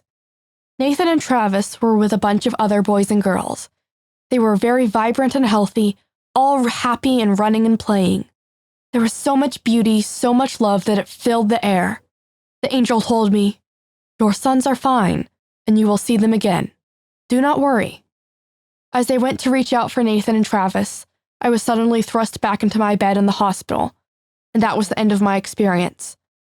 The angel knew I had to see that my boys were okay. I have never known a greater love than this. That experience included the beautiful, happy realm that near-death experiencers often report. Now, here's an experience that includes not only that, but also the dark tunnel and the light beyond it. It comes from a woman named Dottie. In a dream, I went floating through the middle of a long, dark tunnel that seemed to go on endlessly. It appeared to be made of stone or dark brick. There was a very bright, warm, white light at the end of the tunnel with a hint of gold streaming out of it. Something kept pulling me forward. I had to go to that light. I felt a very loving presence, and I knew this light wouldn't hurt me. Then I merged into the light, like walking into fog. I was greeted by a lady who had both hands outstretched towards me. I felt she was Mary, the Blessed Mother. She never said who she was, but I knew her and I loved her. She took my hand very gently, and I could feel her warmth and her love. I was relieved and felt very peaceful being with her. She was wearing a white cloth robe so bright that it glowed. I knew she cared for me and loved me. The Blessed Mother was my guide to a beautiful garden with a clear, pure stream running through it. I touched the water and it was real. The grass and trees were bright green and there were flowers of all kinds. I was in a park-like setting and I could see big crystal buildings off in the distance. There was a bright light from somewhere and all the colors were very vivid. I saw my father, my stepfather, and my father-in-law all sitting on the bank of a river. They were waving to me and saying, "Hi, Dottie." They were fishing with rod and reel. They had all been fishermen in their life, but they had never known each other when they were alive here on Earth. It was a very relaxed atmosphere. I felt very happy, very peaceful, very restful. Once there, I didn't want to leave. Everybody was happy and I didn't see anyone working. I met a friend who had died a long time ago and she said, "Don't worry, I'm really happy now." And I saw my young cousin too. The Blessed Mother said, "It's time to go," and she led me back to the tunnel entrance. I sensed she stayed until she knew I was through that light, but I don't remember coming back through the tunnel. I feel I've been entrusted with knowledge that most people don't have. I was always a very religious person, but I feel much closer to God now. Many of the experiences you've reported involved messages of some kind for the living. Things like, "I love you," or "I'm okay, I'm happy, don't worry about me." But some have involved other things, like Peggy's grandmother, who wanted her to thank her mother for all she did for her while she was dying, or Louise's friend Ryan, who wanted an altar call at his funeral to help his unchurched family members. Have there been any research on the type of messages people receive? This was something that the international study done in English, French, and Spanish between 2010 and 2020 dealt with. In a booklet summarizing the study published by Evelyn Alsacer, the researchers write, Regardless of the type of ADC, the very essence of these contacts is the message that is perceived. As experienced understand it, the very fact that the deceased seem to be able to communicate with the living implies that they seem to continue in existence elsewhere, whose nature exceeds our understanding. The strongest impact undoubtedly comes from this apparent capacity for making contact, a revelation for some, the confirmation of a pre-existing conviction for others, that a form of consciousness survives physical death. Each message is obviously unique because it is addressed to a particular person and shaped by a common past and a common history. However, we can schematize the contents because, in their essence, the perceived messages are relatively homogeneous. The researchers then proposed 4 categories of messages, which they refer to as the 4 R's, which stand for reassuring, resolving, reaffirming, and releasing. They give examples of them as follows. Reassuring. I'm fine, don't worry about me. The troubles I had at the end of life are now behind me. Resolving. Settling old conflicts, allowing space for apologies, providing closure. Reaffirming. Continuing bond, affectionate. I love you, I will always be by your side. We'll meet again one day. Releasing. Don't be sad. Pursue your life. Don't hold me back by your suffering. So reassuring messages basically reassure the living that the deceased loved one is fine. Reaffirming messages are basically affirmations that they continue to love us and that we'll be together again. Those are definitely wonderful messages to receive. But to my mind, the 2 most interesting categories are resolving and releasing, with resolving messages devoted to resolving unfinished business, like settling old conflicts and making apologies, and with releasing messages not only telling people not to be sad and to pursue their lives, but also asking them not to hold the person back in the afterlife. That's something we'll talk about more in next week's episode when we deal with the faith perspective. Then let's talk about unfinished business that may get dealt with in an ADC. What kinds of things get dealt with in resolving messages? It obviously varies, but one bit of unfinished business can be, how did I die? We often hear accounts of apparitions who are confused after their deaths and aren't sure what happened. Here's one such account that was reported in the booklet on the international study. An experiencer reported, The most dramatic ADC was the evening a friend fell and was in the hospital when he appeared in front of my desk where I was working. I looked up and saw Charles. I spoke first and said, "Charles?" He responded, "Do you know what happened to me?" I explained that he had fallen and hurt his head and was in the hospital. Then I said, "Charles, if you're here talking to me, you must have died." He said, "I just wanted to know what happened to me," and he disappeared.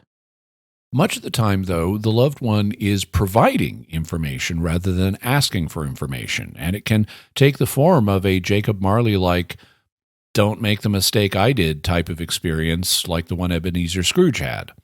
For example, here's an experience from a woman named Tanya, and it happened a year after her lifelong friend Gina had died in a car accident. I was on a layover at the Atlanta airport, en route to San Francisco. I was sitting in the airport lounge reading when I smelled white shoulders, the cologne that Gina had always worn. I looked up And there she was, sitting at the table with me. She looked relaxed and as pretty as she always did, the same as I had last seen her. She had on a red and charcoal gray plaid shirt that I had given her a few years back. I said, "Gina, what are you doing here?" She smiled and said, "I came to see you." When I looked down, her hand was on top of mine for a brief moment.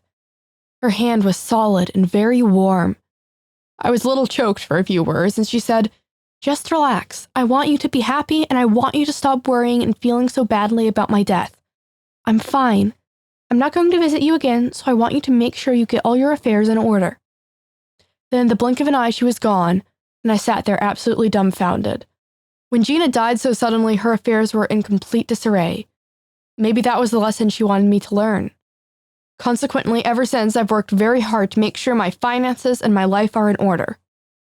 So this experience wasn't nearly as dramatic as having Jacob Marley show up clanking in chains and telling you have to have a fundamental moral transformation or you'll end up like him. But Gina did tell Tanya to live in such a way that her affairs would be in order when she passed, so that this wouldn't be a burden to those she left behind, and thus not to make the mistake she had. Another kind of unfinished business that a person may have when they die can be created by the experience of the death itself. Now, in the booklet for the international study, the researchers at one point say, It should be stressed that the messages do not contain any information on the alleged new form of existence of the deceased, nor do they reveal anything about their new home. Only the state of mind of the deceased relative or friend is briefly described. I'm alive, I'm happy. That is true of what the international study found, and it's true of the majority of after-death communications. They're really not meant to fill us in on the details of the afterlife, which is probably something we can't imagine anyway. And so they focus on what we really need to know, like our loved one is happy and okay. But even though the international study didn't turn them up, there are cases where the experience seems to give a bit more information about the afterlife. For example, if you were suddenly murdered and weren't expecting it, that would come as rather a shock. So what happens to people in that situation in the afterlife? Well, here's an experience that has NDE elements from a woman named Pauline, whose husband Art had been murdered. I had a dream several months after my husband died. Art came and took my hand and we went through a tunnel. It was like going through a spiral and there was a white light at the end. Art was perfectly healthy and was dressed as normal. He showed me a little 2-room house he was staying in. And he said he was going to a halfway house to help him get over the shock of crossing over so suddenly when he was killed. He showed me what he was doing. He was working with flowers. I've never seen such beautiful flowers in my life. I can't begin to describe their colors. There were roses that were the size of dinner plates, and there were butterflies too. It was all so pretty. Then Art brought me back through the tunnel. When I woke up, I was crying. Tears were running down my face. My experience was really beautiful. So Art reported that he was staying in a kind of halfway house to help him adjust to being in the afterlife after being suddenly murdered. It was depicted as a small 2-room house that had a garden of amazing flowers, and Art was working with the flowers as part of some kind of therapy. Do you think that's a literal description of what was happening to him? No, the afterlife is a purely non-physical realm, so it doesn't literally have houses or gardens and flowers. My understanding would be that these are familiar images meant to help us understand something of what the experience is like for the deceased person, but it's not meant to be taken literally. I'd also note that this kind of imagery reminds me of the after-death communications reported by Father Nathan Castle in his ministry to souls. We talked about that back in episode 269 on stuck souls, and again in episode 270 where we looked at communication with the deceased. So if you want, you can go to mysterious.fm/269 and mysterious.fm/270 to hear about those. Father Castle reports having dreams from people who have died in violent ways, such as being murdered. And these individuals report a lot of very interesting and creative imagery to give him and his prayer partners a sense of what it's like for these souls. And what they relate to him involves processes like halfway houses in getting to the point where the souls are ready to move on to the next stage in the afterlife, like what Pauline reported about her husband Art after his murder. However, I don't think that our imaginations currently are capable of grasping the richness and complexity of the afterlife, so I think that this type of imagery, like that of the heavenly city in the book of Revelation, is just meant to give us a non-literal taste of what a much larger reality is like. I can imagine that sometimes people would have unfinished business from life due to the fact that they didn't treat the people around them well. Some people are just jerks in this life, and they have quite a bit they ought to apologize for. Do ADC experiencers ever report getting an apology? They do. In fact, we've already heard one such case where Peggy's grandmother wanted to thank her mother for taking care of her while she was dying, even though at the time nothing seemed to please her. That's basically an apology for being unappreciative and kind of a jerk when someone was taking care of you in a difficult situation. But here's a full-on apology. The experience is that of a man named Kurt, whose father had died after a series of heart attacks. I had always wondered, why does my father hate me? During my lifetime, he was not a loving man. He was very abusive in his physical corrections and discipline of his children. I had even seen times when he was abusive to my mother. On the third day after his death, he made an appearance to me. He was just as he looked before he made his transition, except I could see through him. His form was like a gray mist, but he was very easy to recognize, and I could see a bright white light shining behind him. My father was crying and asking for forgiveness. He told me that he was sorry for everything he had ever done to me, or to any of the family, or to anybody else. Now he realized that he had been wrong. We needed to understand that as a child he had seen abuse and had been taught that way.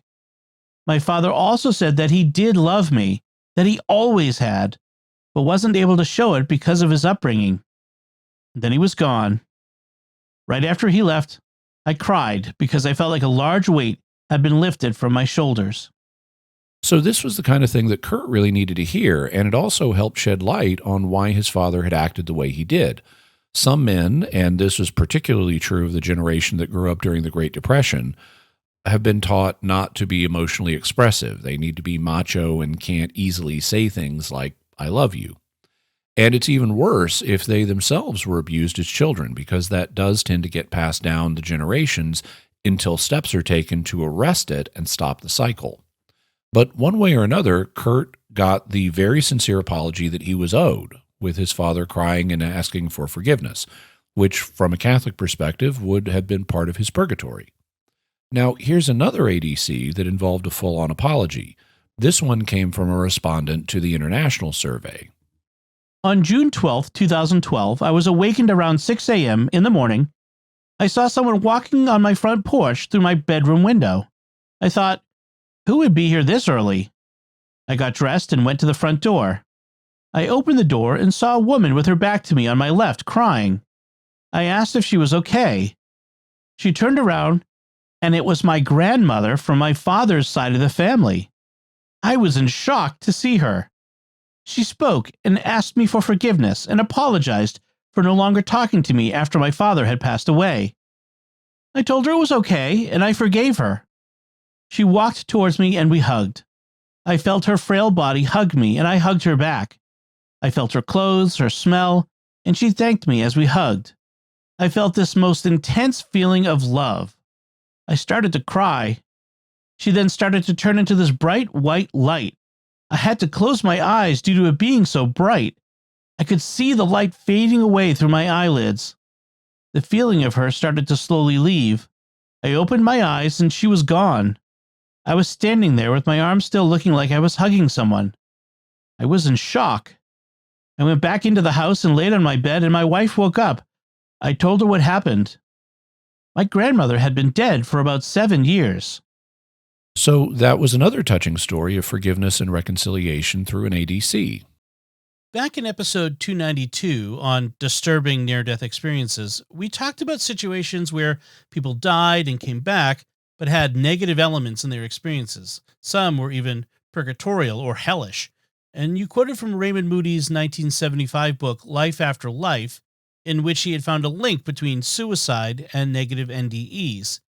Do negative experiences correlate with suicide in after-death communications? That is something that the accounts of ADCs show. It isn't that if you commit suicide, you automatically go to hell, however. There can be extenuating circumstances like mental illness or extreme physical agony, and as we heard in episode 292, the Catechism of the Catholic Church recognizes this. But suicide itself is objectively sinful, and it can have negative consequences in the afterlife, including if you kill yourself thinking that it would be a way out of mental suffering. Well, suicide doesn't fix you, so you'll still need to work through your mental issues in the afterlife. You can just take your trauma with you to the other side and have to deal with it there. For example, here's an experience from a woman named Faye, whose 16-year-old son Chris died unexpectedly from a heart ailment. But then Chris's father took his own life right after Chris died, which was a double tragedy for all of us. I was beyond consoling. My experience occurred shortly after his father's death. It was right before morning, and I was somewhere between awake and asleep. I guess you could call it twilight sleep. Chris sat on my bed. He was very solid and very real. I could feel his presence and smell him. I could look in his eyes and see his smile. I could even see the little beauty mark under his eye and the little cleft in his chin. He looked peaceful, golden, beautiful. He appeared his exact age and in very good health. He said, "Mom, I wanted to come and tell you that I'm fine. I love you. Don't worry about me." He also said his dad was all right, but he was going to have to work through his problems. I just lay there for half an hour basking in the simple bliss that you sometimes have when you're a child. All I could think was, this is a gift. Chris really came, and I was elated. So in this case, Chris, who died from an undetected heart problem, was fine, but he brought news that his dad, who had subsequently killed himself, would be okay, but had issues he needed to work through now, indicating in Catholic terms that his father was now in purgatory and that he would have to deal with the problems, including those that led him to commit suicide. Here's another similar account from a woman named Wanda, whose husband Norm had died by suicide. A year after my husband passed away, I had a very vivid dream. Norm was in a place with other people. It was not a very cheery place. It was kind of a dark, a little depressing. I remember being uncomfortable there, and I didn't have a very good feeling when I saw him. I approached him and asked, "Where are you? What are you doing here?" He's told me he was in a holding place, that he had to be there until his life would have been over on Earth. After this happened, I felt a lot better because I knew Norm was okay. He wasn't happy and he wasn't sad, but at least he was in a safe place. So basically, Norm was also in purgatory. He bailed out of life before his appointed time, and now he'd be experiencing purgatory until the point where he was scheduled to die. He needed to stay and deal with things on Earth, but he didn't do that, so suicide wasn't the way out that he hoped it would be. History includes many cases of apparitions where the souls of the departed ask for the prayers of the living to help them get out of purgatory. Does that kind of thing happen in after-death communications? It does, and here's an experience from a woman named Catherine, whose father-in-law had died of cancer. I had this dream about 4 months after Pop passed away. His whole person was very clear, even though there was no light at all. There was pitch darkness about him, like if you cut out a picture and placed it on black construction paper.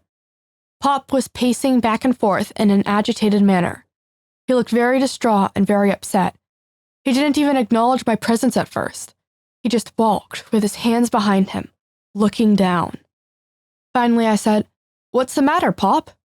He turned and looked directly at my face with a dead-on stare. He said, "I don't like where I am. I don't like it at all. I did what I did because I had to. I had children to support, but I didn't mean for this to happen." I said, "There's nothing I can do for you." He said, "Oh yes, there is. You can pray for me." I said, "All right, I'll pray for you."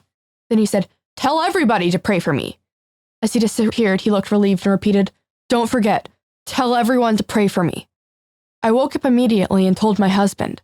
I asked what Pop had done that would cause him to have so much regret. My husband told me that when Pop was a young man and trying to support his children, he did some things that were illegal. I didn't know anything about that. When my husband told his brothers and sisters, they all prayed for their father, and I felt compelled to pray for him too. Going to purgatory is one thing, because its purpose is to prepare you for heaven, but are there cases in ADCs that involve actual hell? Most ADCs, like most near-death experiences, are positive in nature, but there are some, like the ones we've just heard, that are purgatorial. And it's rare, but I know of at least one case that can be read as involving actual hell. The rarity may be due to the fact that if you're in hell, you don't get to talk to your loved ones back on earth. But in this experience, which is reported by a woman named Marlene, she saw what happened with her boyfriend, Wes, after he had impulsively committed suicide. About a month later, Wes came to me in a dream that was totally vivid. But it wasn't just a dream. It was a real experience. He was surrounded by a fog in a desert wasteland. It was a lonely place. It was mostly dark and bleak. He was wearing a tattered t-shirt and shorts. Wes was despondent and resigned. He was definitely not at peace. He said, "I've been sentenced." I asked, "To what?" He said, "I've been sentenced to eternal life." Wes was a lost person, and I understood. He didn't find the peace he was looking for, and I felt immense sadness and pain. I told him I would pray for him. I woke up realizing it doesn't do any good to commit suicide because you're still going to be alive. You can't escape. It's not going to be any better after death. You have to live through this life and take responsibility for it. You are always responsible for your actions, whether you're here or there. If you abdicate your lessons by taking your own life, you can't expect that death is going to take away the pain or change the lessons you have to learn. It's easy to see how a person who was hoping to end it all by committing suicide and who was looking forward to oblivion, not to having any more conscious experiences, could find it a hellish experience to be sentenced to eternal life, to continue having conscious experiences forever, but without the context of love. Eternity without love is what hell is, and I imagine that people who have turned their backs on love at the deepest level, which means rejecting God, who's love itself, will feel the way that Wes did when they die. Eternal life for them would feel like a prison sentence rather than a joy, because it's love that makes the difference. However, even in this case, we don't know that Wes was actually in hell. Perhaps he could learn the lessons he needed to and find his way back to love, and perhaps Marlene's prayers would eventually help him. But this experience is at least consistent with Wes being in hell. We've covered after-death communications that were both positive and negative, at least for the loved one who has died. But are they ever negative for the living person who experiences them? Well, if you're Marlene and your loved one is unhappy and tells you he's been sentenced to eternal life, that's kind of a mood killer. It's not the happy experience that most people have with ADCs, though it actually seemed to help Marlene by underscoring some important lessons for her. However, there are situations in which the ADC is so unexpected that the experiencer actually freaks out. For example, here's an account from a woman named Suzanne who was 18 years old, and her 64-year-old grandmother had died of diabetes 10 months earlier. I was getting married, and everyone was preparing the house for my wedding reception. I was really tired, and they suggested I run upstairs and lie down for a while. I was just lying there, staring into space and thinking about how I was going to miss my grandmother at my wedding. I had always counted on her being there, and she had said she would be. All of a sudden, over to my left, my grandmother's face and shoulders appeared. She looked as solid and as real as anybody. She smiled with a little glint in her eye and said in a perky sort of way, "Don't you worry, honey, I'll be there." It was like a bolt out of the blue. Unfortunately, this startled me so badly I was terrified. I was scared out of my gourd. I screamed and started crying uncontrollably and ran out of the room and down the stairs. I was in a blind panic. My mother heard all this commotion and met me at the foot of the stairs, but I couldn't even talk. Later, when I told her about my experience, she just patted me on the arm and hugged me close, saying, "I think that's so sweet, dear." And here's another experience from a woman named Charlotte, whose husband Glenn had died of cancer. The night Glenn died, I needed to talk to someone, so I sat down in the living room and called my girlfriend Joni, who lived next door. As I was talking with her on the phone, I saw Glenn standing right in front of me, just inches away. He was as solid as a rock, and I couldn't see through him, but he didn't look the way that he did when he was sick. He looked absolutely healthy. Glenn leaned down and put his hand on my knee and said, "Charlotte, it's me. I'm okay. Everything's all right. I don't have any more pain. I feel great." Well, all I did was scream. He scared the daylights out of me. And the more I screamed, the more he said, "It's okay, Charlotte. It's okay. It's okay. You don't have to worry about me. I'm okay." That was it. And then Glenn just kind of evaporated. I sat there frozen in my chair, spellbound with disbelief. Joni wondered what on earth had happened. So she came over and we talked, and gradually I calmed down. In both cases, the loved one was reaching out to be reassuring to their living relative. Susan's grandmother wanted to reassure her that she would indeed be at her wedding, and Glenn wanted to assure Charlotte that he was fine after his death by cancer. But both those intentions didn't guarantee how Suzanne and Charlotte would respond, and both of them were so surprised that they absolutely freaked out. Furthermore, in some cultures, people can have beliefs about ADCs that can even make them frightening. The Guggenheim's report.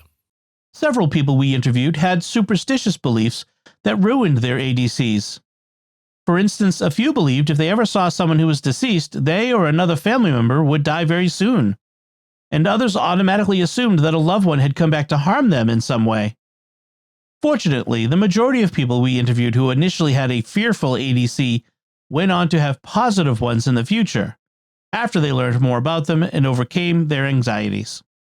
So that's good. It's good that after having a fearful ADC, they were able to then have positive communications from their loved ones later on. Back in episode 186 on Animal Afterlife, we discussed arguments for and against whether at least some animals have an afterlife. And you noted that many near-death experiences involve seeing animals, including a person's own deceased pets, in the afterlife.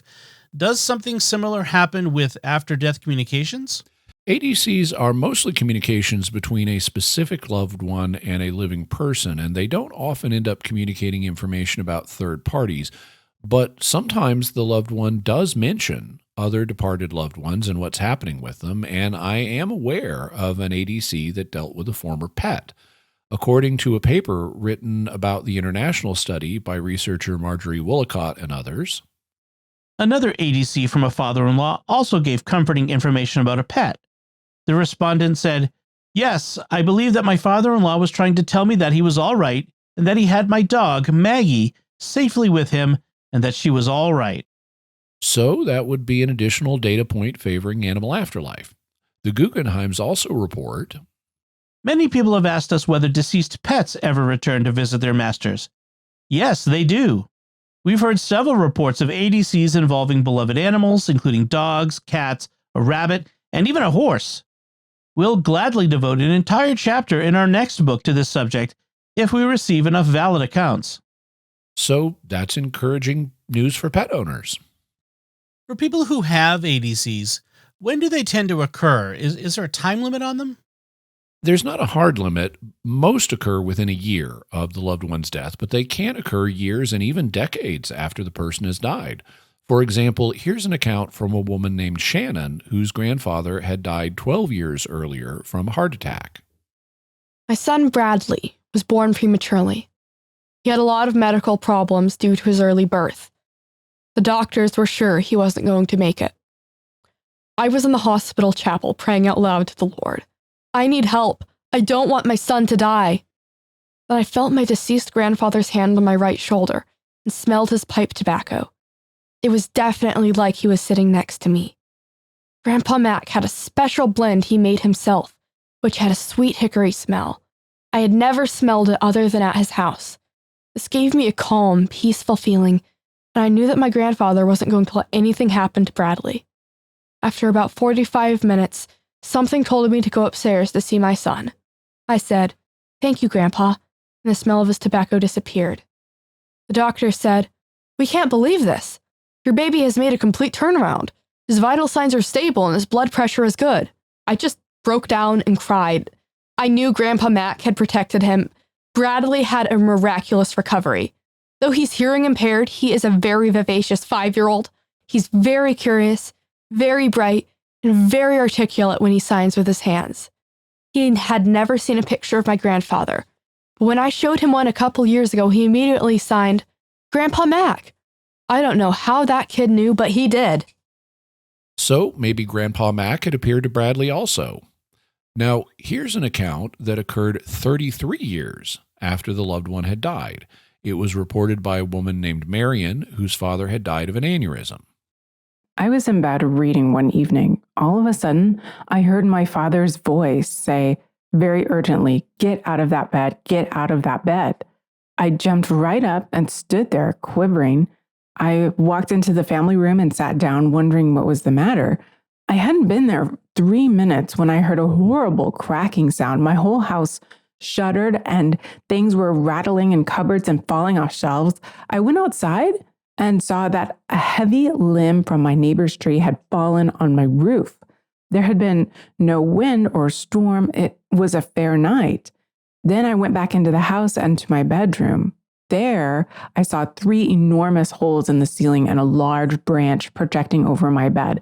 The entire bed was covered with lumber and plaster and debris just where I had been lying. In this ADC, Marion's father made contact 33 years after he died to let her know that she urgently needed to get out of bed right before a heavy tree limb crashed into her roof, punching holes in her ceiling and causing lumber and plaster to fall all over the bed. We'll have more to say next episode about ADCs that contain messages of warning because this has to do with validating them. In the ADCs that we've been looking at in this episode, you've been focusing on loved ones, but are there ADCs that occur with people you don't know? There certainly are, but they're generally put into a different category, apparitions. If a dead person who you don't know is appearing to you or appearing in a particular location, we just call it a ghost and put it into the general category of apparitions. However, if it's a loved one or at least someone you know or is connected with you, then we put it into the category of after-death communications. That's what ADCs are, apparitions of people you know or that are connected with you after they've died. But there is a fringe to this category. This fringe occurs with people who you do have a connection to, but you never met, like family members who died before you were born. For example, in The Departed Among the Living, Erlander Haraldson reports the following ADC from a gentleman who never met his grandfather. I have never seen him. He died long before I was born. I was going to take the bus to Vogar in Reykjavik from my home in the same city. As I'm walking towards the bus stand, this deceased grandfather says to me, "Do you have your pipe with you?" I searched in my pockets, found no pipe, and went back to get it. This is characteristic of how I remember him. Sometimes, after his death, I did not heed what he told me, but it was always right. Now I always heed what he says. I hear him with my inner hearing. So this guy never met his grandfather because he died before he was born, but the grandfather still takes an interest in him and gives him helpful advice. Here's another account from Haraldson's study, where a young boy named Gusti saw someone he didn't know about at the time. I was 7 years old when I first saw a deceased person.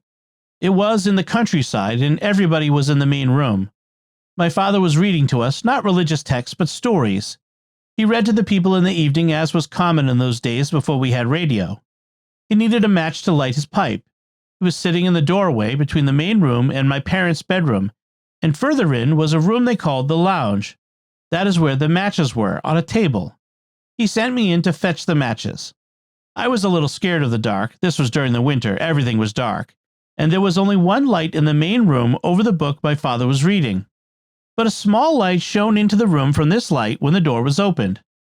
I got my younger brother to come with me. I fetched the matchbox and we left the lounge. But in doing so, I looked at the bench that was situated along the wall with the door. A man was lying there with his hand supporting his head. When I came back to the main room, I did not dare run or make a noise, and I gave the matches to my father. A little later, he asked me, "My dear Gusty, what is wrong? Are you ill? You're so pale." I did not dare tell them what I had seen. 2 years later, I passed a winter in the countryside in Borgjarfjord. For Christmas, I was given something that had the size of a matchbox and could be used to examine photographic films. I used to enjoy it and to look at pictures. But one of the pictures was of that same man I had seen in the same position he had been lying in 2 years earlier. It gave me such a fright that I lost all longing to look at the pictures. My grandfather and his father had been brothers. So Gusty had seen his grandfather's brother's son, or what we would call in English, his first cousin once removed, and thus the man he saw did have a relationship with him. He had just never met the man during his life because of their age difference. So there can be ADCs involving people that are related to us or connected with us, but that we've never met before their deaths. They can still take an interest in their family members, which eventually included us. And with that, we've pretty much covered a representative sampling of the kinds of ADCs that are reported. So next week, we'll go into analysis mode and see what we can figure out about them from the perspectives of faith and reason. Anything else you want to say before we close? Yes, I want to let people know that I'm going to be teaching the Introduction to Parapsychology course at the Rhine Education Center again this May and June. The Rhine asked me to teach their online Introduction to Parapsychology course last fall, and it was a big success. So the Rhine has asked me to teach the course again. It's an 8-week course that we'll be offering live in May and June, but you don't have to be at the lectures live because they'll be recorded, and you'll have at least 6 months to watch them at your leisure. You can either audit the course, which just means watching and listening to it just for your own information, or you can take it for a grade. And if you pass, you get a special certificate that's signed by me. It's really interesting as a course, and I hope you'll join me. It covers fascinating material that any fan of Mysterious World would love. Furthermore, the Rhine has also asked me to teach a course on Christianity and parapsychology this August, and a course on world religions and parapsychology this fall. So by taking Intro to Parapsychology now, you can be in a position to get the most out of the religion-themed courses I'll be teaching later in the year. Just go to Rhine, that's RHINE, edu.org to learn more. Once again, it's RHINE, edu.org. Jimmy, before we go, what further resources can we offer to the listeners? Well, we'll have a link to the Rhine website where you can find information about the Intro to Parapsychology course. We'll also have a link to the Guggenheim's book, Hello from Heaven, Erlander Haraldsson's book, The Departed Among the Living, the Guggenheim's website, afterdeath.com, also the After Death Communication Research Foundation, Jenny Straighthorn's dissertation, A Systematic Review of Research on After-Death Communications, Elsacer and others' booklet on after-death communications, Elsacer and others' 2021 paper, The Phenomenology and Impact of Hallucinations Concerning the Deceased, as well as supplemental material to that, Woolacott and others' 2022 paper, Perceptual Phenomena Associated with Spontaneous Experiences of After-Death Communications, which is unfortunately behind a paywall, and Richard Kelly's paper, Postmortem Contact by Fatal Injury Victims with Emergency Service Workers at the Scenes of Their Death, something we'll talk about more next week. All right, and now it's time to hear from you. What are your theories about after-death communications? Have you ever had one yourself? You can let us know by visiting sqpn.com or the Jimmy Akin's Mysterious World Facebook page, sending us an email to feedback@mysterious.fm, sending a tweet to @MYS_world, visiting the StarQuest Discord community at sqpn.com/discord, or calling our mysterious feedback line at 619-738-4515. That's 619-738-4515. And I want to say a special word of thanks to Oasis Studio 7 for the video and animation work they did on this episode. You can check out their work by going to my YouTube channel, youtube.com/Jimmy Akin. And while you're there, please help me out. I'm trying to grow my YouTube channel. You can help out by subscribing and hitting the bell notification so you always get notified whenever I have a new video. You can help by liking the video and by commenting on the video to tell the YouTube algorithm that you found the video engaging, and so it ought to show it to other people too. So you can help the channel grow in all of those ways, and I really appreciate it. Jimmy, what's our next episode going to be about? Next week, we're going to go into analysis mode and look at after-death communications from the perspectives of faith and reason. What does reason say about them? Do we have any evidence that they're more than just wishful thinking in the midst of grief, after losing a loved one? And if we do have such evidence, what are the implications from the faith perspective? And folks, be sure to follow Jimmy Akin's Mysterious World in Apple Podcasts, Spotify, TuneIn, your favorite podcast app, or at Jimmy's YouTube channel, where you should make sure to hit that bell to get notifications. You can find links to Jimmy's resources from our discussion on our show notes at mysterious.fm/306. And remember, to help us continue to produce the podcast, please visit sqpn.com/give. Jimmy Akin's Mysterious World is also brought to you by Tim Shevlin's Personal Fitness Training for Catholics, providing spiritual and physical wellness programs and daily accountability check-ins. Strengthen yourself to help further God's kingdom. Work out for the right reason with the right mindset. Learn more by visiting fitcatholics.com. And by The Grady Group, a Catholic company bringing financial clarity to their clients across the United States, using safe money options to produce reasonable rates of return for their clients. Learn more at GradyGroupInc.com. And by Great Lakes Customs Law, helping importers and individuals with seizures, penalties, and compliance with U.S. customs matters throughout the United States. Visit GreatLakesCustomsLaw.com. Until next time, Jimmy Akin, thank you for exploring with us our mysterious world. Thanks, Dom. And once again, I'm Dom Bettinelli. Thank you for listening to Jimmy Akin's Mysterious World on StarQuest.